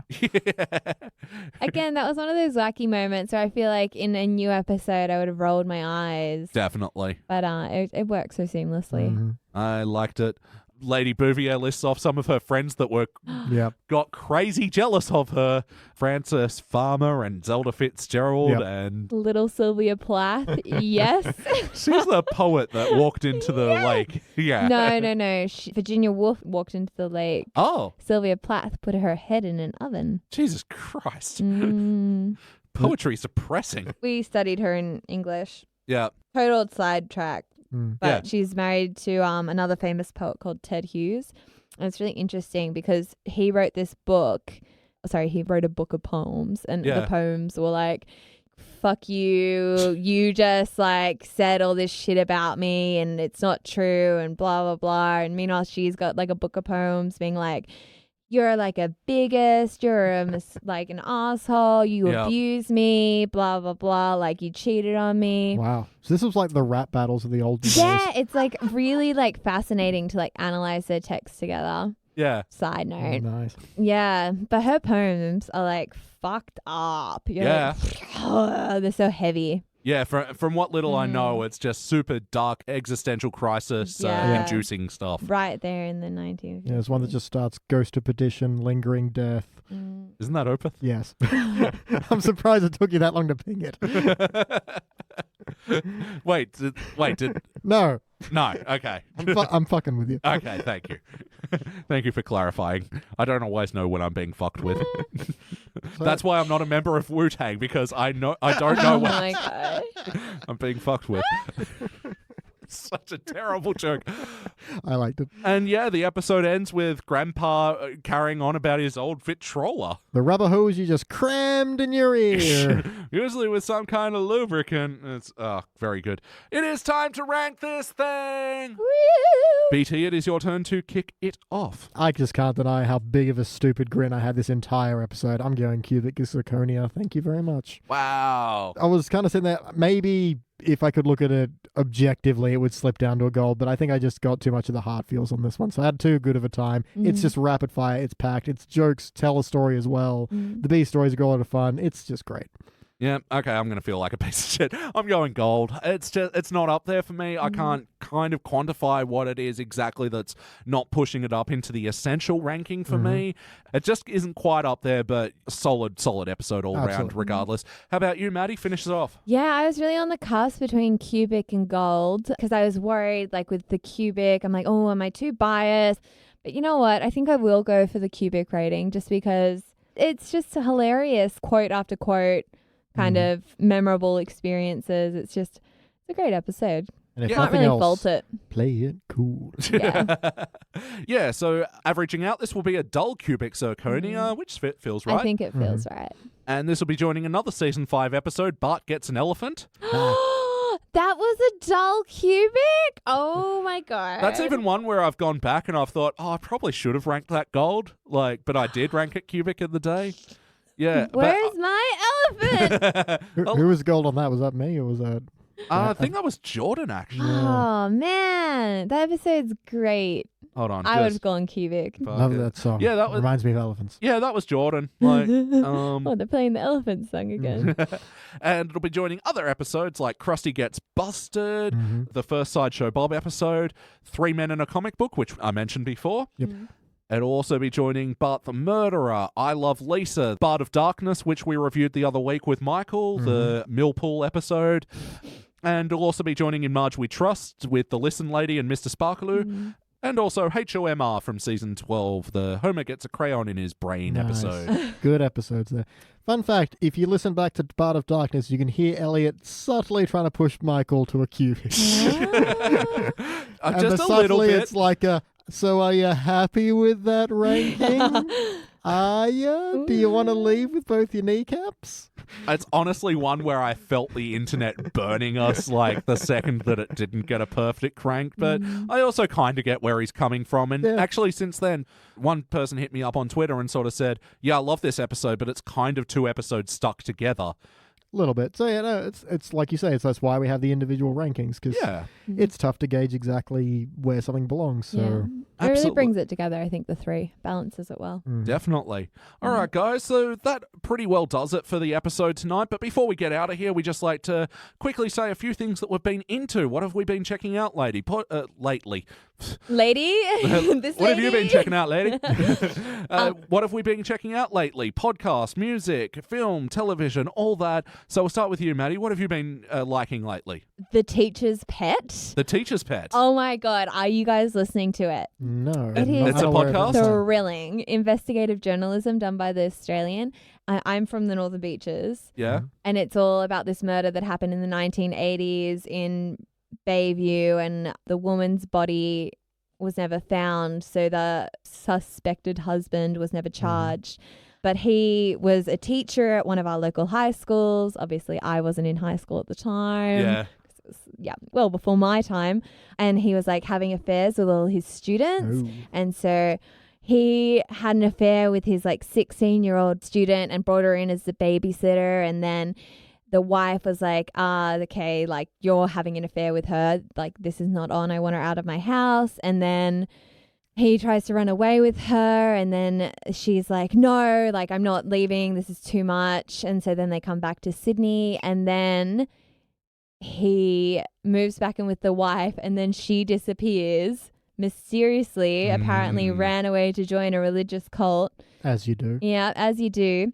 And then he moved the babysitter in, and it was like 2 days after the wife disappeared. Wow. And it's crazy. I don't know, for me, it's like really getting me because like, you know, my mum knows friends who went to his school and we're like, oh my God, like I remember this teacher, I remember this girl. Oh, holy shit. And the house that he lived in was literally, I'm not exaggerating here, it is on the same street as a friend of mine. And it is like the house across from their house. And they're like, oh, yeah, they think she's still buried there. I'm like, Oh. I'm like, I want them to dig it up so badly. Just dig up the house. Like, Yeah, it's great. So often with these true crime podcasts, especially because the majority of them coming out from America, Yeah. we can always be very distant with the events. Yeah. But when they're close to home, like, yeah. Oh, that's cool. So the Teacher's Pet, that was cool. Yeah. Is it a short run series or ongoing? It's still ongoing. So they're up to about episode 14 now. But Alright. Oh, wow. yeah, it'll be interesting to see what happens. I like it. Okay, how about you, BT? What have you been checking out lately? So I think we've mentioned it before. I think you have The Toys That Made Us on Netflix. Oh, Really? I've seen that. Yeah, I really loved it. It was like even stuff I didn't care about, like, okay, I'll watch the Barbie episode, whatever. And then I'm like hooked. The Barbie episode. It's That's the so one I wanna good. watch. Yeah, and the Hello Kitty one as Nice. well. I was like, wow. And then it, like, because the theme song says it's an 8-part documentary series. And so I was like, cool, that was the end of the 8th. Why are we back to 0? What do you mean you put 8 episodes over 2 seasons? No. 8 episodes, I want another 8 episodes. Yeah. Yeah. Because that was especially torturous for me because when I first got into it, it was season 1. It's an 8-part documentary series, and there's only 4 episodes there, and I'm like, what? Where? I know, it's weird. The other thing I wanted to shout out was Wellington Paranormal. So if you've enjoyed New Zealand's comedy, especially What We Do in the Shadows, it's 2 of those guys. Flight of the Conchords, stuff like that. There's only 2 episodes out on SBS On Demand, but I loved it. It's hilarious. Oh, because you mentioned it to me and you said it's like What We Do in the Shadows crossed with Police 10-7. Yeah. I thought you meant that it was like a reality series. No. It's fictionalized. Oh, okay. The first one, they're just chasing this, demon that can pass from one person to the other with that typical New Zealand humor. And Yeah. it's like she's sitting in the interrogation room, and the guy's like, she's freaking me out a little bit. Can you do your bad cop bit? She goes, yeah, sure. Walks up, like, you're being a bit freaky right now. I'd like you to stop it. Oh, that sounds good. Yeah, it's good. I'm very much looking forward to the next episode coming out. So, Wellington Paranormal? Mm-hmm. All right, cool. Plugs. I've been, music-wise, really enjoying the latest Courtney Barnett and Camp Cope albums. Me and Peach went and saw Camp Cope the other week. They're sensational. They're just growing amazingly as musicians, and can't believe they're only fucking 3 years old as a band. I know, that's insane. Yeah. Yeah, and also, this is a weird recommendation of Final Space on Netflix, where it's not something that I quite enjoyed the journey, but the destination and how the final episodes pay off made the whole watching it worth it. Yeah, I've watched that. I am 100% on the same page of it's not actually good, but it's so close to good that I still watched it all. You watched it all? Yeah. And yeah, that ending. Oh my God, so emotional. Mm-hmm. But yeah, I really hated the voice of the main character of Gary. He just seemed like such a carbon copy Will Arnett sort of. But to the point where I kind of thought it was Will Arnett for a little bit. But yeah, so hard recommendations for Camp Cope, Courtney Barnett. Soft recommendation for Final Space. It's not for everybody, but I really like how it concluded. But yeah, thank you guys for once again joining me in SideQuest Studios. Thank you, Maddie. Thank you. And thank you, BT. No, thank you. And I've been your host, Elliot Jay O'Neill. That's all the mustard in the water gun. Nice. That was good. Thank you for listening to the Simpsons Index podcast, which is also an online spreadsheet available at thesimpsonsindex.com. You can chat to us online at facebook.com/The Simpsons Index or at Simpsons Index on Twitter. And now, please stay tuned for the bonus scenes. First released in March of 20... Wait, how do you say that number again? First released in... I almost said 2007. That's like not a good way to say it, right? I mean, it's not inaccurate. Yeah. The worst one I ever heard was someone saying it is in 2007. I was going to say 2007 you could do. Oh my God. Who? Like, I've heard someone say it like that. It's like, why? Real big James Bond fan. Yeah. Oh, that Just go must with be. like 27. Well, I usually say 07 for the... All right. I forget what happens after that, though. You do the jump to the left, and Step then to the right. That's what he wanted. Maddie got the answer first, but Beach had the delivery right. So you're both winners. Right. Aw. That's another way of saying we're both losers. I know what he's saying. I'm taking it at face value. Fight.